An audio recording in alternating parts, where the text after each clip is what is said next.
our hands in the air, we'll be higher flying. Take a breath and we can let it out. Yeah, we'll never go back down. This is you, this is me, this is what we're made of. We won't have to make it all alone. I just wanted you to know. Say that you'll never let go again. And then I'll make a promise to you, my friend. I'll be there for you till the end of time, by your side.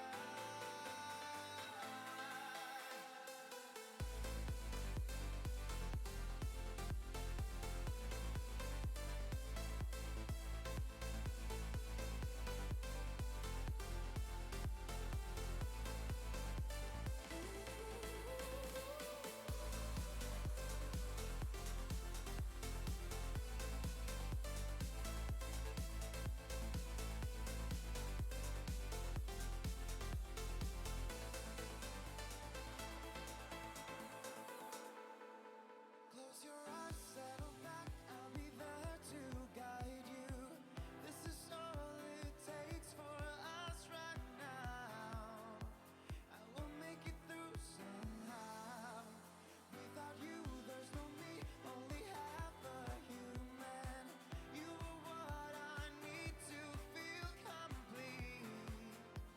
Yeah, you're the best part of me. Say that you'll never let go again. And then I'll make a promise to you, my friend.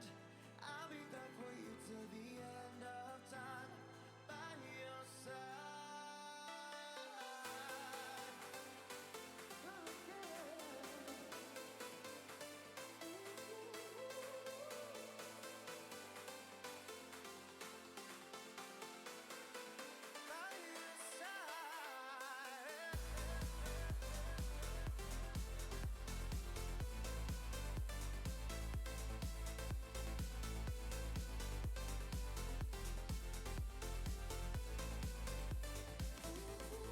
Say that you'll never let go again. And then I'll make a promise to you, my friend. I'll be there for you till the end of time, by your side.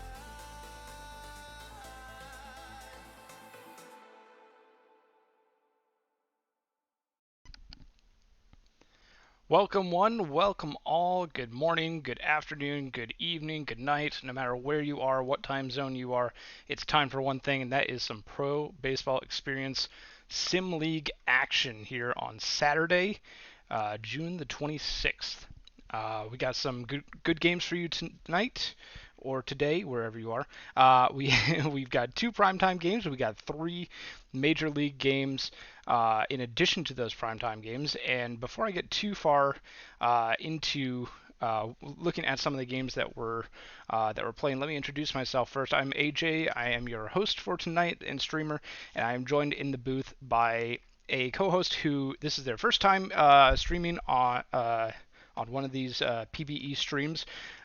Please give a warm welcome to Fresh Phil. Phil, how are you doing tonight? I'm doing fantastic. We've got some really great games on the lineup, and I'm looking forward to it. I'm looking forward to it as well. We're going to see five games here. It looks like Toros versus Aviators, Sea Serpents versus Voyagers, Sea Serpents versus Crabs, which will be the first primetime game of the night, Raptors versus Demons, and finally Sloths versus Vandals. And we're going to be looking at a few milestones as well as we kind of progress through the sim days here. We're looking at, and thank you to the stat team for letting us know about these milestones. We're on milestone watch for three specific players. We're looking at Vivi Zeilman, Tristan Long, and Joshua Stevenson. Zeilman and Long are both on their way to 1,000 strikeouts in their career. Zeilman is 10 strikeouts away. Long is 17 strikeouts away. And we will be keeping a very close eye on both of them as we are real close to 1,000 career strikeouts for both of those pitchers. And then Joshua Stevenson is on his way to 1,000 hits in his career, and he is 16 away there. So we are really close to some of these really big milestones of 1,000, and maybe we'll see some of them tonight. Thank you, Pazuzu, for subscribing at Tier 1. Paz, H.O., welcome back with the subscription.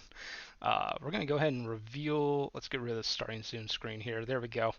So Enoch wanted me to make a quick change, so I went ahead and did that for the Hepcats. They had a waiver change. Randy Hankey will be joining the Hepcats bullpen starting tonight with the primary role and usage option of long relief and avoid high leverage. I just wanted to show that on stream for Enoch just so we can make sure that we have a record of seeing that change being made. Enoch gives a thumbs up. Nice. All right. So on Thursday, we went through these 5 games with LBG and Hummus. There were no Major League games on May the 13th, so we are going to go ahead and finish today and head on in to May 14th. And we have our first simulated game, and that is going to be the Toros versus the Aviators. So I'll go ahead and show us the head-to-head matchups here. Actually, real quick, I'm going to go back one. Real quick. I wanted to see it. I did see that correctly. The Aviators are 16-2 to start the season and are undefeated at home. That's going to be a tough. Yeah. That's going to be a tough win for the Toros, right, Phil? I don't see the Toros winning this one, but hopefully they can pull off an upset, maybe. As DG says, I think OBX might be favored here. I think on paper you might be right there, DG. So while we get a prediction going in the chat, I don't know. Actually, I think Luke is the mod tonight. While we get a prediction going, I wanted to make note of a few things that we have on the stat sheet. No predictions going yet, so I might have to do that on my own real quick here. Go ahead and... Toros are batting just over 200 at 209, which is not ideal. In comparison, the Aviators are batting almost 300. Wow. That is quite a difference there. All right, let's see here. We got predictions. I will go ahead and get those going. Hopefully someone, one of the mods will be able to... Wait, did that not work? Is it just prediction singular? What is happening?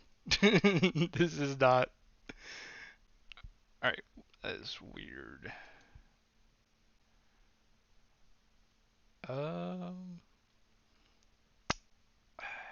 of the mods should be here tonight. What the heck? What am I doing wrong, chat? Someone tell me what I'm doing wrong. Here we go. Predictions. Start prediction. Here we go. All right. So let's take a look at. We'll do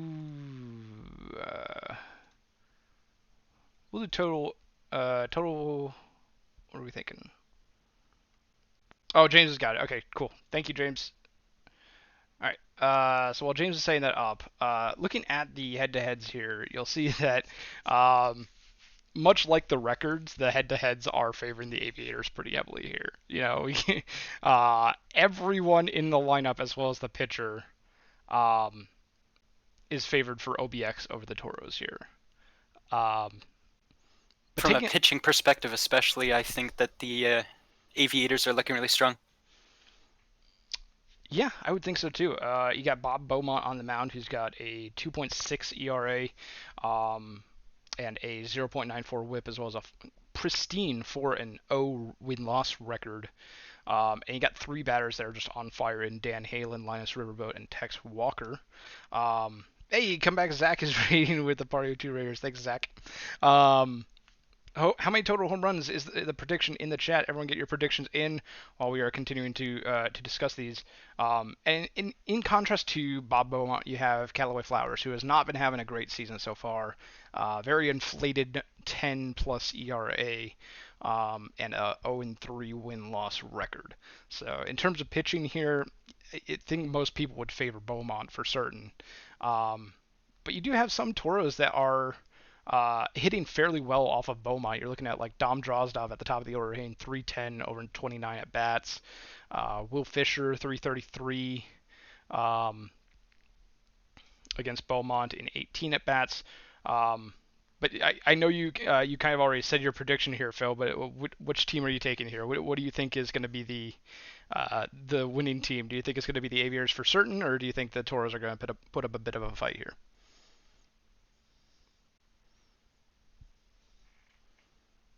Phil, you there? Now my prediction is Oh, a there you go. Aviators win 10-2. 10-2, very specific. Oh, yep. All right. If Cancun wins, I will retire, says Burrow. No, don't retire. We like you, Burrow. All right, so Phil, I believe you said you wanted to take OBX at the plate for this one and Cancun pitching.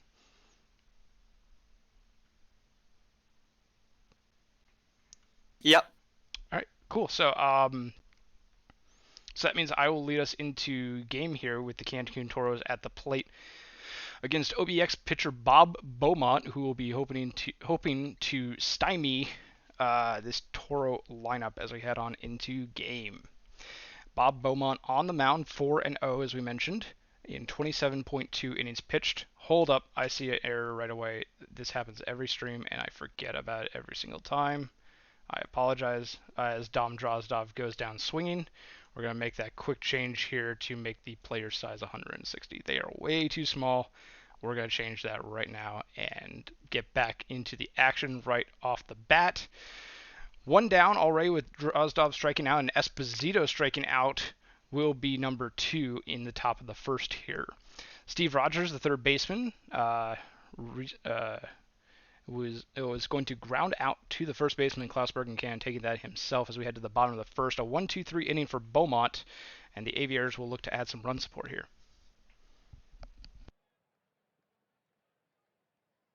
Let's see how Callaway Flowers does with his pitching. He's looking hot today. Here's Mike Litteris up at bat. And he's going to send the ball straight to the shortstop. That's one out quickly. Here's Dan Halen, the catcher. He's going to send it up in the air to the center fielder, and that's a second quick out. Oh, sorry, that's a home run. I apologize. And that's going to be 1-0 for OBX here. Yeah, I'm slightly lagging. I'm not entirely certain why. And that's a fly out there, and we're looking at Dub City. And that's a second home run, 443 feet from the plate, giving a 2-0 lead already.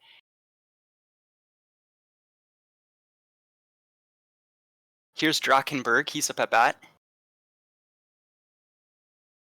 Oh, sorry, hold on one moment. Phil, go ahead and open up the go ahead and open up my share screens on Discord so you can see it a little bit quicker. Yeah. Can you see it okay? It's the audio that's lagging. Like, I can see thing in full time. I'm just a few seconds behind on the audio. But you're watching on Twitch, not on Discord, right? Or are you watching? Yeah. Okay, so go ahead and switch over to Discord and watch my. I'm screen sharing on Discord so that you can see it. Are you able to see it? Okay.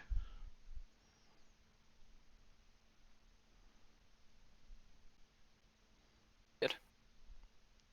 You can see it.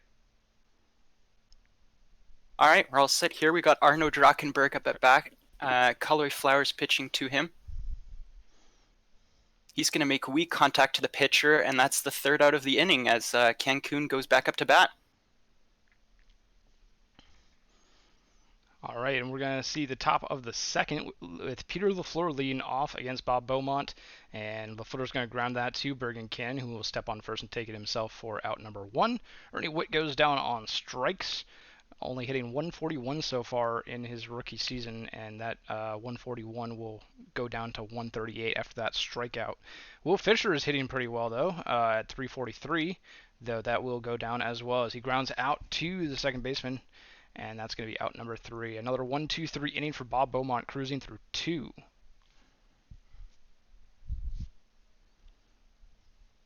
Geist coming in here DHing, and he's going to send a quick hit to the center fielder who makes a nice diving play there. Wow.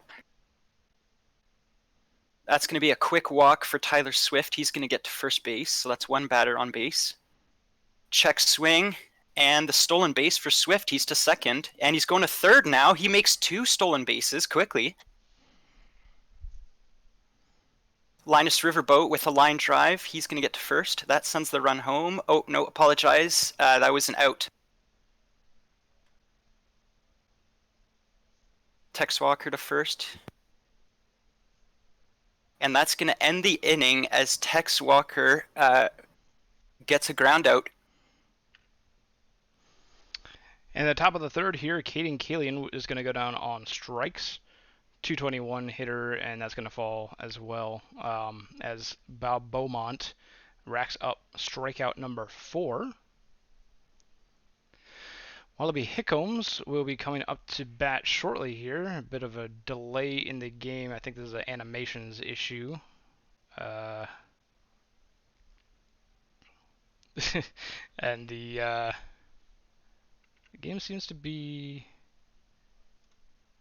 slowed down a little bit here. We're going to pause it and restart it and maybe... Okay, there we go. All right, back in it. Wallaby Hickums is going to ground to second base, and that's going to be out number 2. And then Chili Gravy, the DH, with a fly ball into the deep infield on the border of the outfield, and that's taken care of by Riverboat. 1, 2, 3. Toros are hitless through 3. Here's Dan Halen. He's the second or batter in the order. He's going to pop up into center field, and that's a quick out. Bergen Cannon, the first baseman, up at base, and he sends it to the shortstop, who makes a quick catch and play to first. Here's Dub City. He's going to pop it up as well. There's 3 basemen there trying to make the catch, and the pitcher comes down with it. 3 quicks outs, and we're back to Cancun. Now, long fly ball by Dom Drozdov. That's going to be gone. 3rd home run this season for Drozdov, 419 feet on the how far did it fly. And 2-1 now. Aviators are still leading, but that lead is halved now with the solo shot by Dom Drozdov as Cancun finally puts their first hit and run onto the board here. It's going to be Nero Esposito due up next, and once again we're having a little bit of an issue with the animations. Pausing real quick. Phil, you are watching on the Discord screen share, right? Not on Twitch? Yep. Okay, because it sounds like you're still a little bit behind, which is strange. It's the audio delay. Like, I speak and it comes out on the stream a few seconds later type of thing. Oh, you can just I would just mute the tab for the for Twitch, and just watch the stream on or watch the screen share on Discord.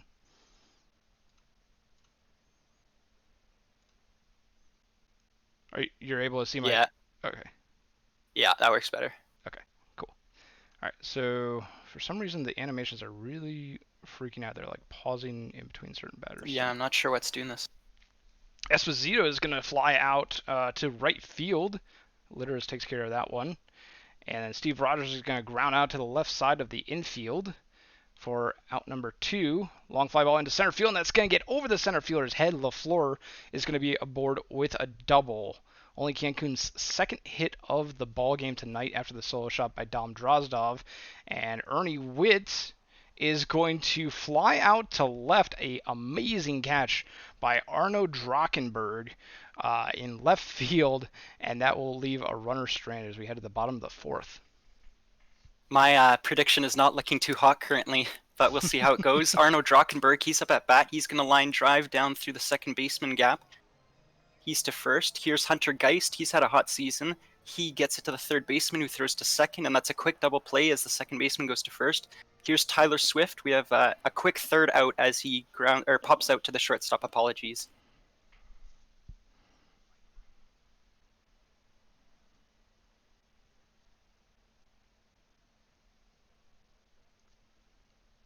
It looks Looks like Will Fisher's going to strike out, and Caden Kalian is going to get a base hit into center field.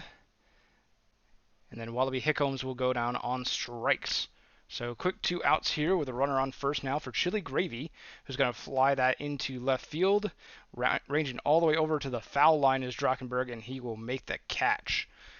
So that will be a fairly quick inning for Bob Beaumont, who is now through 5 as we head to the bottom of the 5th now. Cancun bats aren't looking that bad. We'll see how Flowers does through this inning as he strikes out Linus Riverboat quickly. Up next, we have Walker at the bottom of the order. He's having a hot season. He's batting .361, which is fairly good, with 15 RBIs. He's going to walk to first. That's the second time this season. Oh, sorry, he got dinged. My bad. He's going to steal the second and makes a great steal. That's his 6th of the season.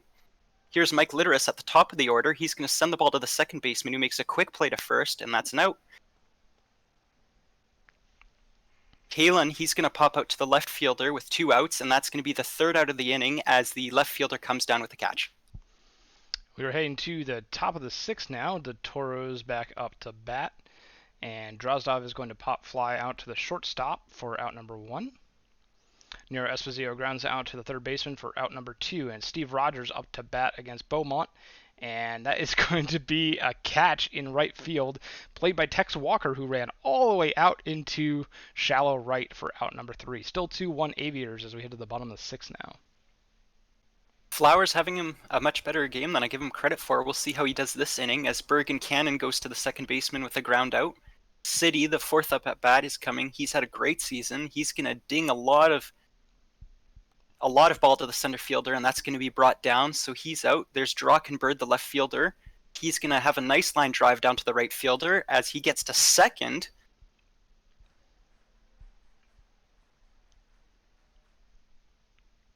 Here comes Geist here. He's going to make nice contact to the second baseman, and that is unfortunately going to get played to the first baseman and out. It's going to be the top of the 7th here as Peter LaFleur is going to pop fly out to the first baseman. Bergen Cannon takes care of that one. Ernie Witt goes down on strikes to Bob Beaumont, and that's a 1-2 punch. Will Fisher will be up next here, looking to get a hit with 2 outs and the base path's empty, but he's going to ground out to the second baseman, Tex Walker, who takes care of that for out number 3. It's time for the stretch as we head to the bottom of the 7th now. OBX still up 2-1. Brass Lemon's going to be brought in here as a relief pitcher. He's had a decent season with 1.96 ERA. Tyler Swift's going to make contact to the right fielder as the catch gets brought in. That's 1 out as Linus Riverboat is up at bat. He's going to make a little dingy hit to the pitcher who plays it to first. That's 2 quick outs. Tex Walker up at bat now. He plays it to third, and that's going to be quick 3 outs here for Cancun, and they're looking good defensively. As we head to the top of the 8th now, Caden Kalian is going to go down on strikes. And that's strikeout number 8 for Bob Beaumont, who is still pitching here in the top of the 8th. He's only had one major mistake, being the solo shot to Dom Drozdov earlier tonight as Wallaby Hickholmes grounds out. Chili Gravy will get a base hit, though. That's going to be the Cancun Toros' 4th base hit of the evening here. Gravy aboard with a single. Back to the top of the order is Drozdov, who is going to strike out on the cutter. No runs, 1 hit, and no errors with a man left on base. Still 2-1 in favor of the Aviators as we head to the bottom of the 8th. Brass Lemon doing a second inning here as Mike Litteris makes contact to center field. That's going to be caught for 1 out. Dan Heelan, the catcher, up at bat next. He's going to go straight to the same center fielder for a nice diving play. Wow, holy cow, we've got 2 quick outs here. Bergen Cannon up at bat. He's going to try and salvage the inning with a nice double. Up next, we've got City, the third baseman. He's batting .321 this season with 13 RBIs. Let's see if City can get the runner home. He's going to unfortunately ground out to the shortstop, and that is going to end the inning. And Cancun's defense, I got to say, is looking good. And here we are in the top of the 9th. Cancun has one last shot at this one, and Nero Esposito will fly out to the left fielder Drachenberg for out number 1. Steve Rogers goes down on strikes, and the Cancun Toros are down to their last out here to try and make a stab against Domingo Pozo, who has entered the game this inning. Peter LaFleur up now, and Toro's last hopes ride with him. However, a ground out to the first baseman, unassisted, will be a ground out to end the game. 2-1 is the final. Outer Banks taking down the Cancun Toros here. 2-1 is the final score. Taking a look at the box score, 1 RBI each for Halen and Dub City on the side of Outer Banks, and 1 from Caden Kalian. All 3 runs in this game coming from solo home runs. Beaumont gets the win, Posa the save, Callaway Flowers gets their 4th loss, and Bob Beaumont is your player of the game with that excellent outing of 1 run ball in 7.2 innings. We'll head around the league here, and Phil will take us through the first box score here between Rugers and Raptors. Absolutely. New Orleans looking good here, but unfortunately came down with the loss 9-8 despite having more hits. If we look at the batting, Beauregard with a nice game with 3 hits, an RBI, and a walk. If we look at the pitching, we have Nakamura with quite a nice start. Unfortunately, did not end well, rather. Sorry, 5 earned runs. That's terrible. Daly on the Boise side had a much better game, only allowing a few runs with 4 Ks. And the win goes to Hodder on the Boise side, coming in with just 0.1 of an inning for the save with 4 pitches. Player of the game goes to Tommy Caruso. Sloss Demons is going to end 5-0. Bottom of the 8th was where all the scoring happened for the Sloss, and a grand slam will contribute to 4 out of the 5 of those runs for Chris Jimenez. And the last RBI of the game will go to Acuna Matata, who goes 2 for 3. No one on the Detroit side having more than 1 hit. They have 3 hits all game. Jack Brady takes the loss for Detroit, while Slim Dugan gets the win, both in relief. Dugan 2 perfect innings, striking out 5 of the 6 batters they faced. Billy Greer, though, is your player of the game. 7 innings, giving up no runs over 3 on 3 hits. Next up, we have Indianapolis against Providence, and Indianapolis just getting away with the win 5-4 with a few extra hits. Bendover, unfortunately, not having quite a good game. Having not the best game with a couple strikeouts. Parlamy, the first baseman, having a couple nice hits, as well as Camden on the other team. Pitching-wise, Voss with the loss, unfortunately. Maple on the other side on Indianapolis with the win after having 7 hits in 5 innings, which is not the best, but pulled it away. And the save goes to Shinken Hansen, and the player of the game goes to Dustin Parmley. Stars take down the Surge here, 17-6. What a blowout for the Stars. 4 RBIs for Zach Johnson leading the way from Nashville, but 3 each for Thomas Rose and Jimmy Smith will also help contribute. Spikak is the only one with more than 1 RBI for Buffalo, netting 3 with 1 swing. Not with 1 swing of the bat. Looks like they had a 2-run homer and then probably a sacrifice fly later on. No one on Buffalo had more than 1 hit. C.A. Law will get the loss for Buffalo, while Lucian Kuramochi gets the win, improving to 3-1 on the season. DJ Law, not to be confused with C.A. Law, gets the 4-inning save, giving up only 1 hit. Zach Johnson is your player of the game. Next up, we have the Seattle Sea Serpents against the New York Voyagers, and they had quite a good game for the Voyagers, at least, winning 17-7. On the batting side of things, Stevenson looked like he had a few runs with a couple RBIs. On the pitching side of things, both teams struggled, it seems like, and it was Hammersmith that got the loss and Tokiyami who got the win in the end, with Mace coming in for a couple decent innings. It looks like getting the job done at the end of the day, while Seattle really struggled. Player of the game goes to Barbados Slim. 8 RBI by Barbados Slim. That's quite an outing for Pazuzu. And quite an outing for the Death Valley Scorpions here. 9-4 over the Vancouver Vandals, out-hitting them 14-8.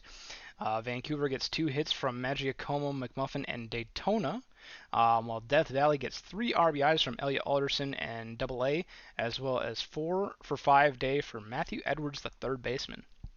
Remy Ratatouille gets the win, going 7 innings, while Amelia Takahashi takes the loss for Vancouver, and AA will be your player of the game for this one. That is quite the interesting name. Next up, we have Maui Makos against the Sarasota Supernovas for you. On the batting side, 5-1 for Maui. They looked really good on the bats, with Dominic, for example, on Sarasota, getting a couple hits, but that was really it. While on the other side, Maui had about half a dozen players with hits, including Harwell, Donson Jr., and Kane. On the pitching side, Knight Rider gets the win and Leguse gets the loss, with the player of the game being Ernie Harwell. That'll do it for the majors as we head to the minors now. We're going to be looking first at the Kingpins versus the Dynamos here. 5-2 is the final. Dynamos were winning 2-0 going into the ninth, but they scored 5 in the top. The Kingpins scored 5 in the top of the ninth to come back and win it. 2 RBIs for Trevor Duncan, the third baseman. And it looks like on the side of Dallas, we have a 3-for-4 game from Juice Bruce, who knocked in one as well. Dallas has a 6-inning ball game of shutout ball from Redacted, while Ranto Mooney gets the loss and the blown save. On the side of Chicago, Pickle Pocket will take the win, and Glenn Allen Mixon gets their 4th save. Harmichael Redacted is your player of the game. Next up in the juniors for you guys, we have the Amarillo Armadillos and Louisville Lemurs, and that was a close game with the Lemurs just pulling off a 4-3 win in the extra inning, which is incredible. On the batting side, lots of interesting stats. We have Gump with quite the good game, the catcher for Louisville, while on the other side, Taco came into pinch hit and got a hit. In terms of pitching, Amarillo had quite a good game with Delphine only letting in 3 runs, with Hepcat eventually getting the loss. Louisville was even better, though, with Julian coming in and getting the win, and Jeremiah Junkball getting player of the game with only a few hits allowed in 5 innings. Then we have the Hepcats taking down the Swifties here, 8-7, close game, and that graph is just all over the place. This was a very interesting ball game, and Rodicus Scott IV had a very interesting day at the plate, 4-for-5 with 3 RBIs and 3 runs scored. On the side of State College, we have 3-hit game for Luka Dordovic, who knocked in 2, as well as 3 hits for Reagan in right field. Aduk Singh will take the loss for State College, while Big Rig Tig O'Sullivan will get their first win for Kansas City. Big Sexy gets the save, and Rodicus Scott IV is your player of the game. Tough loss for State College there. Next up, we've got Anchorage versus the Firehawks, rather. They had quite a close match, but Wheelers ended up winning 4-1 with Grimes Jr. getting a couple hits for California, everyone else quite slow. On the Anchorage side, Mann and Kuprasov got a few hits, and then pitching-wise, Master got the win with only 3 hits allowed in 7 innings. On the other side, Thompson pitched 6 innings and allowed 5 hits and 4 earned runs, so not the best for California, with player of the game going to Glizzy Master, the pitcher for Anchorage.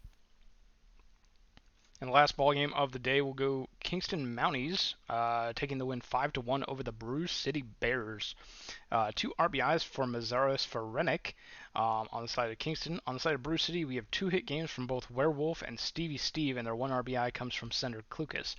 Namie McNamerson takes the loss for Bruce City, while Jansen Crenshaw gets the win for Kingston, giving up 0 earned runs over 8.1 innings, and that will be your player of the game. Excellent outing by Jansen Crenshaw of the Mounties. That will be it for May 14th, so we'll head on into May 15th, and we've got another game going here. It's going to be Seattle versus the New York Voyagers. There it is. Hello. Seattle taking on New York here, and once again, head-to-head matchups seem to heavily favor one team over the other. Looks like for the head-to-head on the pitching side, 3-0 start to the season for Max Miller with a 2.81 ERA and a 1.13 WHIP, while Danny Sullivan is 1-1 with a 5.19 ERA. I believe this might be, I don't know if it's their first, I think it's maybe their second season with the Sea Serpents. That would be my guess. Let's see. That's true, Colby's. New York did score 17 on them last game, so we shall see if the Voyagers can replicate that and score a whole bunch of runs against Seattle in this game, or if Seattle will make a comeback and force a rubber game to see who the series winner is. Max Miller versus Danny Sullivan. I'm looking to see if we're getting a prediction here, not quite seeing it yet. Let's see. My prediction is going to be that New York just manages to eke this out with a win. Oh, you think this will be a more narrow victory than Both than teams the are previous one? batting around 250, so the bats are pretty similar, and I see this being decently close pitching-wise compared to previous games. So we'll see. Alrighty. Well, your previous prediction of 10-2 for Yeah, did not go well. yeah, it's a little bit off, but it was a much closer game than we anticipated. Prediction has started. How many total strikeouts? 21.5 is the over under. Thank you, James, for that. So everyone, get your predictions in on Twitch and we'll see which side comes out the victor. It looks like oh my gosh, one person. Well, it was favored for the under for a minute there, and now it seems a lot of people are thinking the over for these total strikeouts. You're looking at the K per 9 for both of these pitchers, 7.7 for Max Miller and 6.2 for Danny Sullivan. So around 14. So I would say the under, but I mean that's also just for the starting pitchers. You've also got the bullpen to deal with, so maybe that shakes things out, and maybe that makes a difference. Would you have the over if you were predicting? Would you say the over or the under for 21.5 total strikeouts, Phil? I put over just because I think that there could be a lot of strikeouts this game, Mhm. but who knows? Could go either way. All right. Well, we will see. It looks like everyone has gotten their predictions in. We're locked in there. 54% say under, 46% say over. So hotly contested. Here, Kobe said over because he's batting. Well, we shall see. Kevin Hunter doesn't say strikeouts here, but does it say when I highlight? No. Oh well. Well, we'll see when we get into games. So you said you wanted New York Voyagers at the plate for this one. Yeah, please and thank you. So I will take us into game once again as Seattle takes to the batter's box, against starting pitcher Max Miller for the New York Voyagers. It's going to be Sasaki, Fullman, and Dowd due up here at the top of the order to take on Max Miller in the top of the first here, and we are in game with a high fly ball into left center field, taken care of by the left fielder Stevenson. Sasaki goes down. Fullman up next, and there's your first strikeout. We are on our way to that 21.5 over under with the first one of the ball game from Ian Fullman, the DH. John Dowd is going to ground that to the second baseman, and that is going to be a 1-2-3 inning for Max Miller. Very solid start to this game for New York pitching as we head to the bottom of the first and see if the Voyagers can get a run on the board here. We've got Joshua Stevenson, the left fielder, up at bat against Danny Sullivan. He's going to make nice contact down the middle, but a huge diving catch from the center fielder will get the out there. Another hit from Kuntz there will get him to second base, it looks like. That's nice contact. Up next, we have Barbados Slim against Danny Sullivan. Let's see how he does. He's going to make contact to the shortstop, and that's going to be a quick play to first for a second out. Up next, we have Tom Shue, the first baseman, up at bat, and he's going to make a quick line drive down the center of the right side of the field, rather, and he gets to second, and that's going to be an RBI for him, getting the first run in for New York. RJ Menard, he's going to be up next, and he's going to walk with ball 4 to first base. That gets 2 runners on at first and second. Kevin Hunter's going to make a nice line drive down the middle. That's going to bring a run in, it looks like. That's 2-0 for the Voyagers already. Now we have Swerve up at bat. Danny Sullivan struggling here, but Swerve is going to make a big pop up, and that is going to be 3 outs. As we head to the top of the second, we got the heart of the order due up for the Sea Serpents against Max Miller. It will be Bunty, Winters, and Mellott, or Malott, I apologize. Al Bunty will get a single into center field. Definitely not laying down a bunt there. Cedric Winters will strike out on the breaking ball from Max Miller, and Malott will go down swinging as well. 2 quick strikeouts, making that number 2 and 3 on the day for Max Miller. Davis Campbell will ground out to the third baseman, and that will bring us down to the bottom of the second, with New York still up 2-0 after Seattle does get 1 hit here. Couple of cold batters here at the bottom of the order. Weedham Boy is going to continue to struggle with a quick fly out to center field.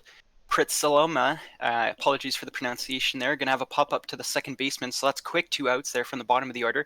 Stevenson is going to make nice contact here to the right fielder. That's going to get him to first, so we've got 2 outs and a man on first.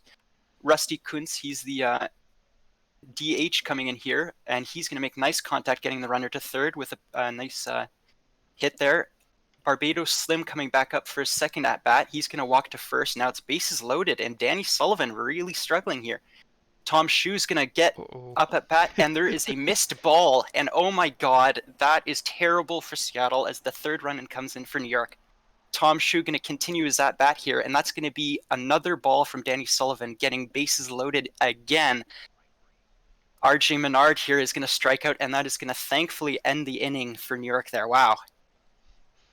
Yeah, they definitely got lucky there, getting out of that with only one run on the board as Harry Stocks strikes out here in the top of the third for the first out of the inning. Tyler Colvin will be up next, and that's going to be a liner into right field for a base hit. That's going to get past the right fielder Kirk Swerve, and Colvin all the way to third. That's going to be a triple for Tyler Colvin, the right fielder from Seattle. With a runner 90 feet from the plate, it's Kana Sasaki who's going to get that past the shortstop, and that's going to be a base hit and an RBI for Kana Sasaki. Seattle on the board now with their first run, chipping into that 3-run lead from New York, making it only a 2-run lead now. Ian Foreman high pop fly, taken care of by the shortstop, Peter Pretzelman. And a pickoff attempt. We don't see that successful a whole lot here in the PBE, but that will retire the side 3-1 New York as we head to the bottom of the third. Kevin Hunter here going to make quick contact to the center fielder. That ground ball is going to get picked up and thrown to the second baseman, so there's a runner on first. Kirk Swerve is going to strike out quickly. Danny Sullivan really has to pick it up defensively, hopefully.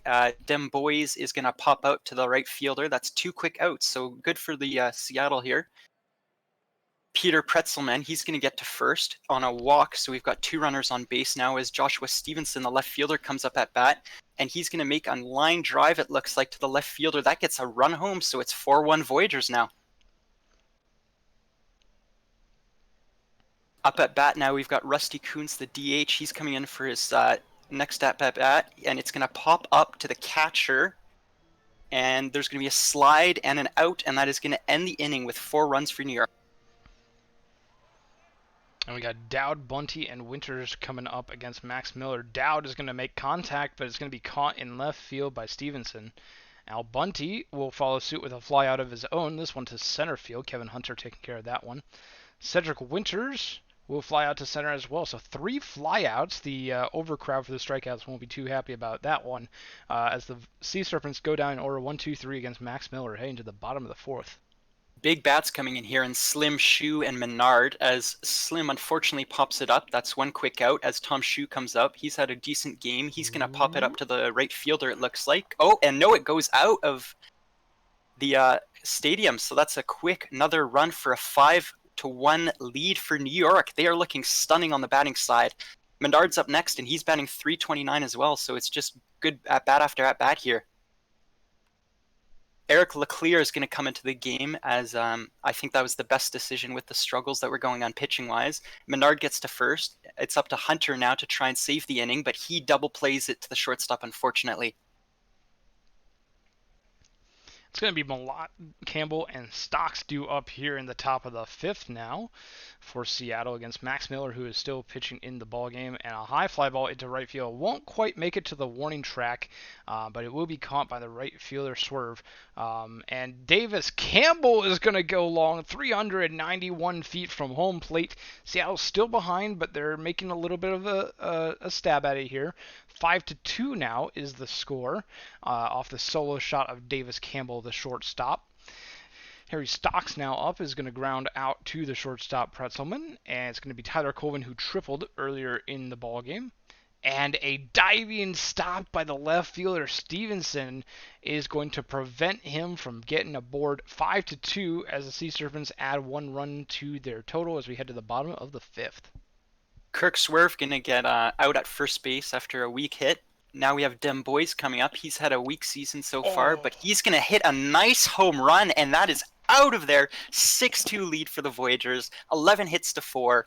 What will Seattle be able to do to hopefully correct their pitching? Because this is almost getting out of control. They got to do something. Peter Pretzelman coming up, and he's going to get struck out quickly, but it's back to the top of the order for New York, and this top of the order is very strong this season. Joshua Stevenson, the left fielder, he's going to make nice contact out the gap in center field. With one runner on first, we now see how Kuntz does. The DH has been playing incredibly well, and he just sneaks the ball past the third baseman, and that's going to get the runner to third. Base runners on first and third as Barbados Slim comes, and he's going to strike out, unfortunately, ending the inning with a dangerous position there for Seattle. Absolutely. Voyagers are really putting the bat on the ball here, scoring at least one run in each of their innings at the plate. Sasaki will ground out to second base to start off the top of the second here as Fullman grounds out to third. Two away, base paths empty for John Dowd, and that's going to get past the second baseman and the first baseman. That will be a single for the catcher from Seattle. Runner on first now for Al Bunty, who's going to ground out to the first baseman, Tom Shue, to end the inning. So no runs here as Seattle does get one hit, but can't turn it into anything. New York still leads 6-2 as we go to the bottom of the sixth now. Tom Shue up at bat. He's had a decent game, but strikes out quickly after Jackson DeMarco comes into the game and starts bringing some heat in the pitching department, hopefully. Up next is Menard, who's had a great game. He's batting .338 on the season as he hits a nice line drive down to center field and gets to first. Hunter's up next. He's batting .203, the center fielder, and he's going to unfortunately strike out as that number does not improve, leading to Kirk Swerve up the right fielder. He's batting around .300, which is quite a bit better as he gets the batter to second, or the runner to second, and we now have runners on first and second as Dem Boys comes up and line drives it down to left field, and that's going to get the runner home, it looks like, and that is another run for the sixth inning consecutively. Peter Pretzelman is going to strike out, and that is going to end the inning for the Voyagers. Voyagers just continue to put runs on the board here. Against Seattle pitching. The Cantaloupe Crocodile has entered the game for the Voyagers pitching, and will immediately get Cedric Winters to ground out to third. Adam Malott with a consecutive ground out to third, back-to-back ground outs for the Seattle Sea Serpents, and it's Davis Campbell, who homered earlier in the ball game, who will ground out to short. So 3 quick ground outs. Cantaloupe Crocodile really keeping the ball on the ground there. Really well done by the relief pitcher from New York as we head to the bottom of the seventh now. Voyagers up 7-2. Joshua Stevenson going to get the ball out, and that goes to the left fielder on the ground, so he's going to get to second with a nice hit there. Kuntz, the DH, is coming, and he's had a very hot game. He's got 12 RBIs on the season. He's going to get to first on walks, so now we've got a runner on first and second as Jackson DeMarco starts to look like he's struggling a bit. That ball is going to go to Barbados Slim as he pops out to right field. That's one out with a runner still on first and second. Tom Shue is going to unfortunately strike out. That leads to 2 outs. And then RJ Menard, he's going to pop out to it looks like the center fielder, and that is going to end the inning with Seattle finally stopping the bleeding. And finally a scoreless inning on the board from New York offense as Harry Stocks goes down on strikes to Cantaloupe Crocodile, who in the top of the 8th to put the first out on the board for this half inning. Tyler Colvin will ground out to third, so now we have 2 away and the base paths empty for Kana Sasaki, the leadoff hitter. High pop fly into shallow left center. All the way back is Peter Pretzelman tracking it and makes the catch. 7-2 still as Seattle goes down in order. Bottom of the 8th coming up for New York. We've got Kevin Hunter now against Jackson DeMarco. He's going to pop it up to right field, and that looks like a quick out as Swerve comes up next. He's going to make contact to the left fielder, and that is going to pop out as well. So it's 2 quick outs, and Seattle defensively looking a lot better the past couple innings as Demboys comes up and hits it to the exact same left fielder, and that is 3 quick outs, and Seattle looks strong defensively. Hopefully the Bats can make some changes. They need to make some changes here in the top of the 9th. Down 5 runs is their last chance at it. Ian Fullman is going to go down on strikes. That's going to be the first out of the inning against Cantaloupe Crocodile, who is now through 2.1 innings after that strikeout. John Dowd up now will Oh no, I thought he was going to get that one over the second baseman's head, but all the way back is Weedham Boys taking care of it, and Al Bunty will ground out to shortstop for a very kind of anticlimactic end to the ball game here. 7-2 the final in New York as the Voyagers take down the Sea Serpents and evens the season record. I would assume it's at 1-1. I don't think that they've played other than yesterday so far. 4 hit days for both Stevenson and Kuntz on the side of New York, as we saw the New York batting. New York batting was just on fire today. Max Miller gets the win, Crocodile the save, and Danny Sullivan gets the loss for Seattle. Tom Shue is your player of the game, and for the total strikeout, for the total strikeouts, it looks like we have the under. It's 8 and 6 for a total of 14, so quite under that 21.5 benchmark as we start to take a look around the league with Phil taking us through the next one. All right, so first off, we've got New Orleans here against the Boise Raptors. Obviously a close game with 4-2 going to Boise. Beauregard with a decent game, having a hit and a run. On the Boise side, they had some decent batting from Westfall as well as some of their other players. Wohler got the win on the pitching side, as well as New Orleans not having the best game from Mazeroski, allowing 6 hits in 5 innings, taking the loss. Bridget Westfall gets player of the game, and Riddle gets the save. And San Antonio will take down Detroit Demons here 11-1 on the back of an 8-run 6th inning. Unbelievable. 4 RBIs for Acuna Matata and 3 for Pork Chop Sandwiches. Doesn't look like it was a grand slam from Matata, but Sandwiches went yard twice for San Antonio. Detroit gets their 1 RBI from Danny B, and Victor Herrera has a 3-hit ball game. But Tim Galvin will take the loss for Detroit, and it looks like the pitching just all over the place for Detroit, unfortunately, for the Demons fans. Ryan Rose gets the win for San Antonio on a solid outing, 1 run over 7.1. But it's Pork Chop Sandwiches with those 2 home runs that will net the player of the game for San Antonio. Next up for you, we have the Apex against the Crabs, and it's going to be the Apex coming away with the win despite the Crabs having a better offensive game. I apologize, 6-3. I read that as 3-0. Then on the batting side, Mose had quite the good game. It looks like a couple of the other batters, like Parlamy, had a decent game. On the pitching side, Dion takes the loss after allowing 7 hits in 6 innings, and Tachibana takes the win for Providence, with player of the game going to Hardin Long and the save going to Merrill. And we have the Surge gaining revenge against the Nashville Stars here. Stars really put the hurt on to Buffalo yesterday, but Buffalo is going to win here 8-6. Getting the last laugh in this 2-game series. Looks like a 3 RBI game for Sandy Taters and 2 for Bjorn Svanberg on the side of Buffalo, but a 4 RBI game for Jason Booswell on the side of the Nashville Stars, going 2 for 5 on the ball game. Cletus McFlorida Man gets the loss in the blown save in relief from Nashville, while Miko McKinnon gets the win. Bobo Bones gets a blown save, while Phil Graves notches their 2nd save of the season. Sandy Taters is your player of the game. Up next for you great folks here, we have that one. back to Outer Banks against the Toros, I believe.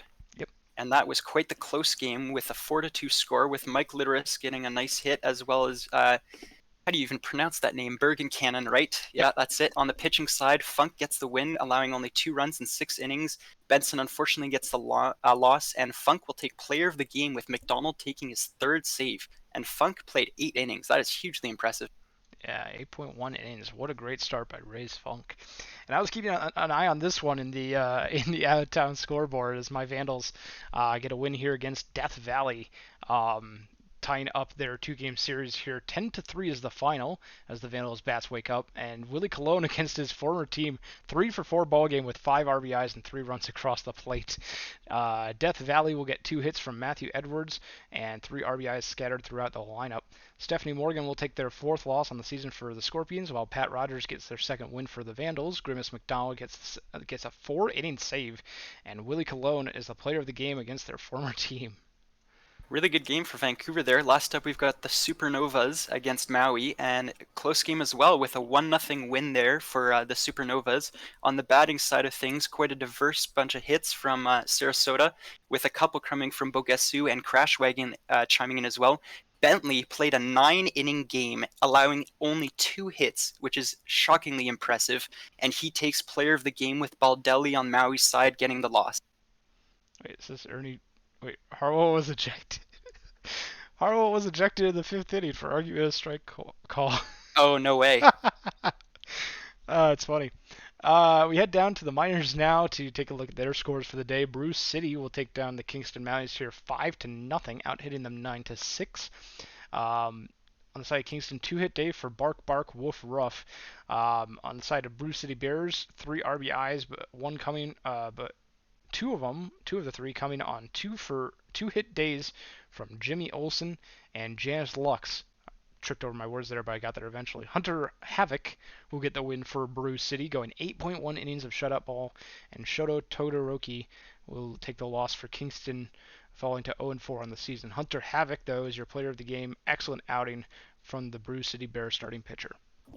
Next up, we've got my Swifties, who unfortunately are going to lose to the Kansas City Hepcats in a close 9-8 game with the hits about equal.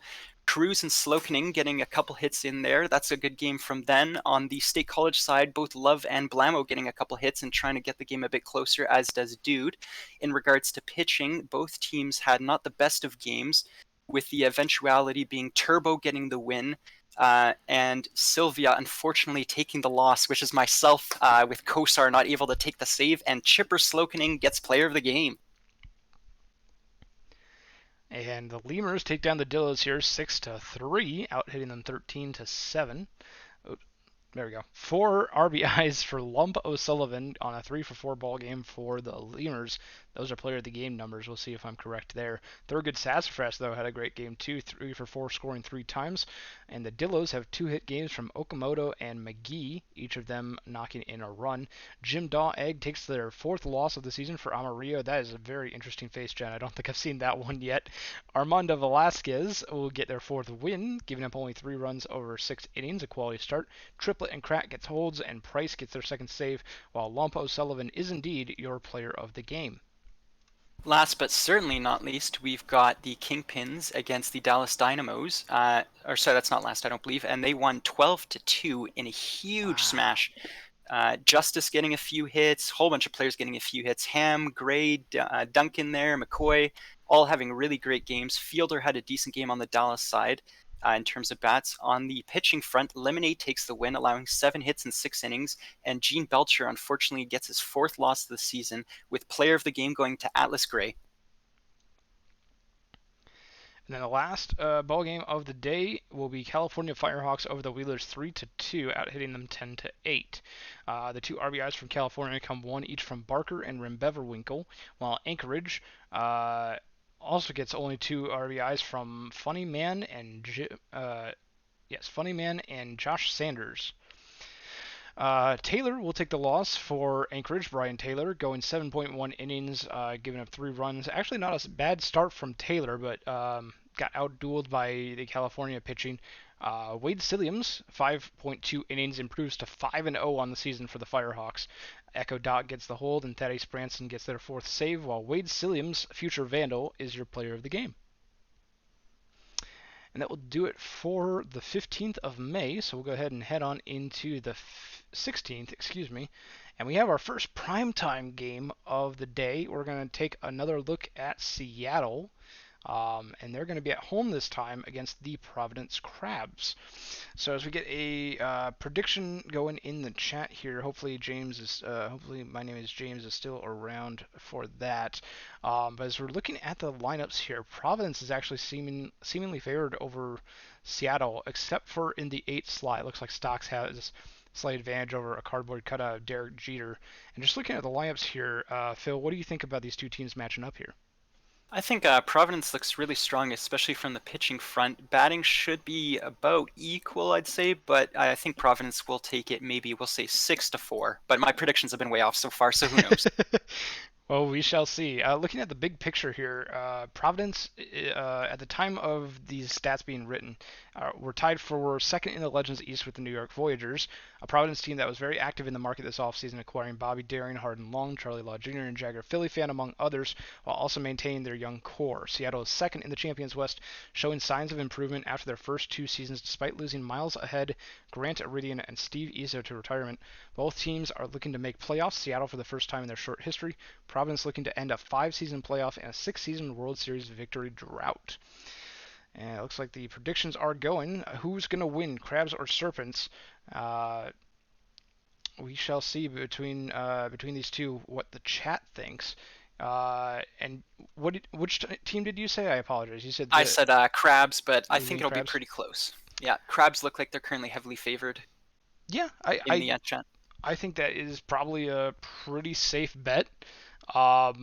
But I fully agree with you that this one could very well be a close game, and Seattle, I think, might even pull out ahead here. But they're going to have to deal with the crazy good arm of Bobby Daring, who was recently acquired by the Crabs this offseason. Who's going to win? Crabs over the Serpents is what chat thinks. 10 people lean Crabs, 7 people lean Serpents. We shall see which side actually comes out ahead. And you, I believe, wanted Providence at the bat, so that means you're going to take us into game here. Fantastic. With Greg Maddux Jr. on the mound. So take us away, Phil. Maddux Jr. here should hopefully have a good game, as we see John Camden, the right fielder, up at bat for the first time. He's got 4 homers and is batting .280, which is half decent. He's going to be followed by Long and Ruiz. He's going to quickly ground out to the shortstop, unfortunately, who makes a nice play to first, and Long is right up. He's on a hot streak currently with great batting splits. Unfortunately, he gets a quick out to second as well, and that leads to Julio Ruiz, the third in the order, coming, and he's going to pop out quickly as well, and that's 3 up and 3 down.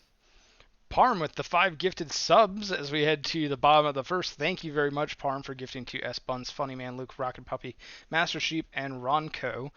As we head to the bottom of the first here, it's going to be Kana Sasaki, who grounds out to the third baseman for out number 1 here against Bobby Daring. Ian Fullman will ground out to the right side, and 2 quick outs for Daring as John Dowd goes down on strikes. A 1-2-3 inning here in the bottom of the first, and Crabs are looking to get back into that batter box really quickly here as we head to the top of the second now. Likely going to be a bit lower scoring of a game than maybe some of the others we had with the way this pitching is going. That's a quick pop out to left field for Charlie Law as Yutu Kira Cloudera, apologies on that name, is going to unfortunately pop out, as next up Giannis Krustis is going to line drive down center, and he's going to get to first as Greg Maddux starts to show a bit of weakness there. Jagger Philly fan is going to make a quick round out to second, and that is going to end the inning. And these are, as we head to the bottom of the second, it looks like Bunty, Winters, and Malott are due up as Bunty grounds out to the second baseman. Cedric Winters now up. He's going to sky that into center field, and that's going to be a quick fly out to the center fielder Cloudera for out number 2. Adam Malott will go down on strikes, and another 1-2-3 inning for Bobby Daring as we head to the top of the third now. Bobby Daring looks scary out there. I would not want to be a batter against him. Off Derek Jeter is up at bat now, and he's going to line drive and get to first. He's going to be followed by Lemon, the second baseman. He's having a decent season, batting .284, but he sends the ball straight to the third baseman for a quick play to second. He's going to get to first, but that unfortunately gets the runner out at second. Next up, we've got John Camden with a heck of a home run, and that's going to get 2 runs in for Providence as they take the lead. Holy cow, and that's inopportune for Seattle as well, because now Providence is going to have the top of the order here with Long, the second in the order, just getting a little dinky hit to the pitcher, and that is going to be a quick out. Julio Ruiz up next. He's going to line drive down to left field, and he's going to get to first quite easily. He's going to be followed by Law Jr. DHing here. He's batting .253 on the season. He's going to do another line drive to that left fielder, and that advances the runner. So now we've got runners on 1 and 2, as Yutu Kira Cloudera is going to ground out to first, and that's going to end the inning in a dangerous situation. Seattle's lucky there. Absolutely. And you think of like hot batters for Providence, you think like Hardin Long and Julio Ruiz both hitting in the 400s in batting average since May 4th as Davis Campbell grounds out to shortstop. But you can't forget about John Camden, too, at that top of the order who hit that two-run bomb, 286 on the average so far this season. He's having a good season. Harry Stocks grounds out as well. And Tyler Colvin will follow suit. Back-to-back groundouts for Seattle Sea Serpents as we head to the bottom of the third now, or sorry, the top of the fourth. Excuse me. Providence still leading 2-0. Giannis Christis is going to be up here. He's the first baseman, and he's going to make solid contact, and that looks like it's going to go over the wall with a solid, deep left home run, and that's going to bring up the lead for Providence to 3-0. And if the bottom of the order is doing this to Greg Maddux Jr. here, I'd be a bit worried. Philly fans up next. He's having a bit of a cold streak right now, only batting around 171, but he's going to make a nice line drive out to left field and get to first. He's going to be followed by off Derek Jeter, and Derek Jeter is going to line drive it down to right field. That's going to get a runner to third. So now we've got runners on first and third as Bergamot Lemon comes up here, the second baseman, and he's going to try and get runners home with a nice line drive to left field. That's going to make it 4-2 for Providence, so big trouble here. Camden now at the top of the order. He's having an impressive season, as mentioned. He's going to pop out, unfortunately, to the third baseman. Still runners on first and second, as Long is going to pop out. Or not pop out. That's gone. Holy cow, that was deep. And this is a 3-runner. So Providence with a huge inning right now, and that's 10 hits. Things are getting out of control here for Greg Maddux Jr. Do you pull him if you're the pitching staff here? We'll see. And that's going to be Jared Anthony Higgins coming into the game against Julio Ruiz. And Julio Ruiz is going to get struck out there by Anthony Higgins, who fortunately comes in to stop the bleeding. Charlie Law up at bat now. He's DHing fourth in the order, rather. And he's going to pop it up to the center fielder and end quite the incredible inning for Providence here. Seattle Sea Serpents pitching is just really struggling today against these Providence Crabs hitters. As Bobby Daring steps back to the mound and gives up the first hit of the ball game off of him from Kana Sasaki. That's a single, and Fulman will go down on strikes. Dowd with a runner on first and one away is going to pop fly that into right field. Easy catch by the right fielder Camden. Bunty will get that one up the middle. That's going to be a base hit, and Sasaki looked like they wanted to head for third but thought better of it, not testing the arm of Cloudera. While Winters will pop fly that one into deep center field, and that will get Bobby Daring out of the little jam there. 7-0 Crabs still as we head to the top of the fifth. Now Cloudera now up at bat. He's batting 164. He's going to get walked to first. Next up, we have Giannis Christis, and he's going to pop it up to the left fielder as the runner thinks about going and then decides better. Philly fan up now. He's going to ground it out to shortstop, who makes a quick play to second, a quick play to first, and that's 2 quick outs to end the inning. And it's going to be, it's going to be Malott, Campbell, and Stocks due up here against Daring. Malott with not a ground out. He's going to get to first on the infield single. Really quick on the base pass there. Davis Campbell goes down on strikes for out number 1. Harry Stocks is going to get that into center field, but easy grab by Cloudera will be out number 2.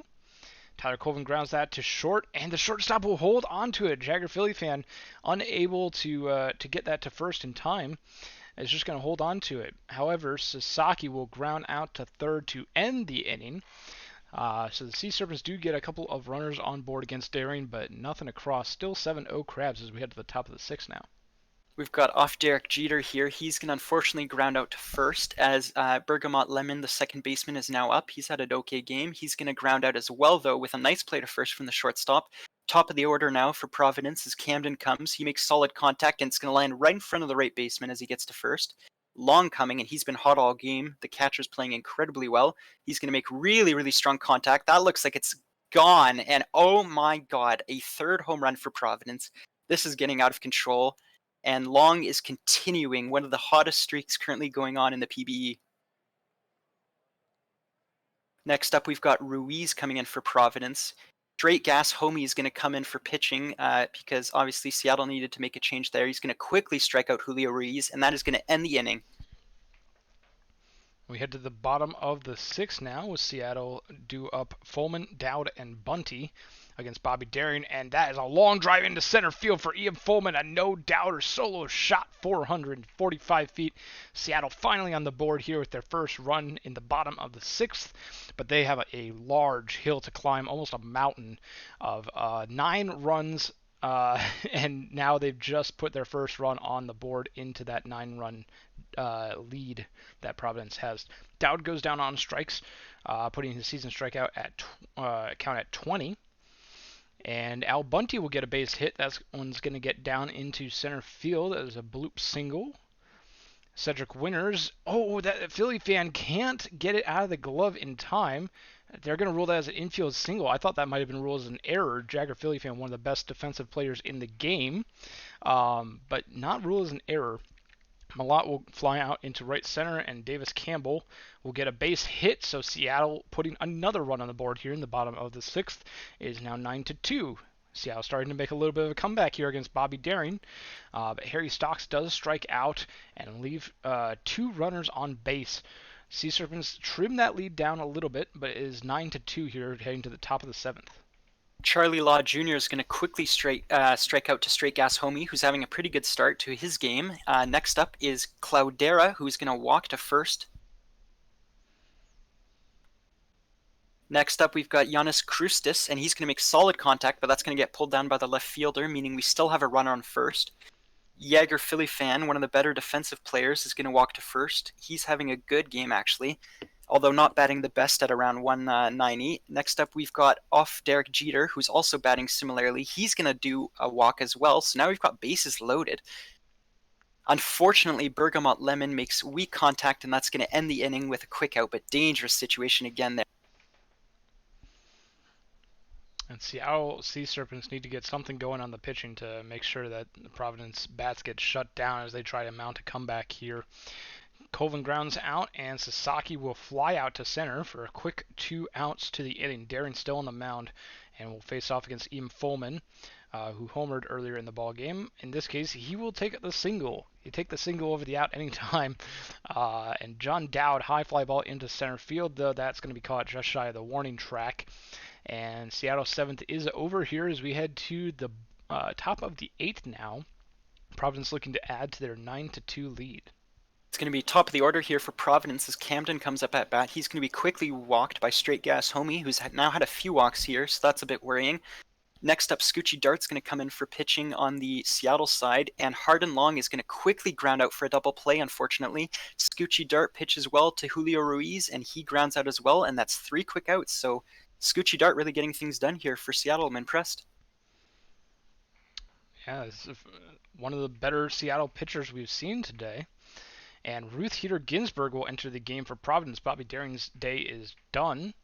Al Bunty will get a single into center field off of Ginsburg, welcoming them to the game. And Cedric Winters will send a ball yard to right field, 380 feet. And Seattle is starting to make a little bit of a comeback here with their 3rd and 4th runs on one swing of the bat from Cedric Winters, the left fielder.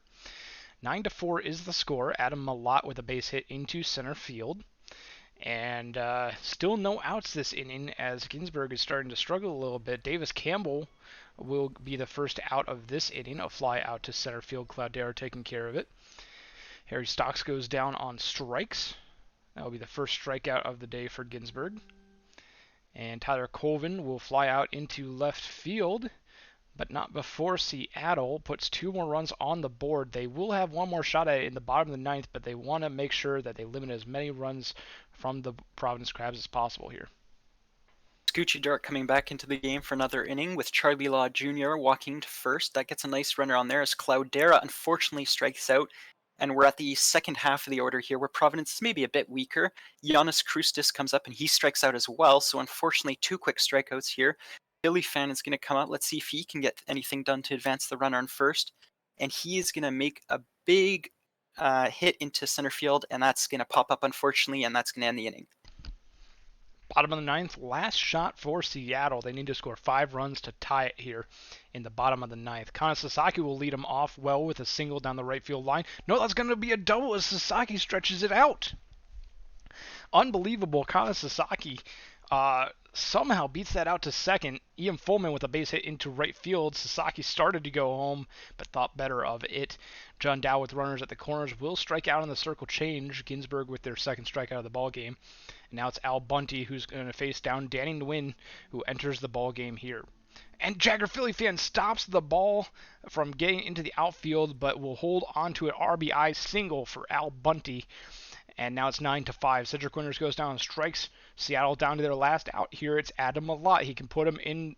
He can put him into a one-run ball game with one swing of the bat, but instead he will take the walk.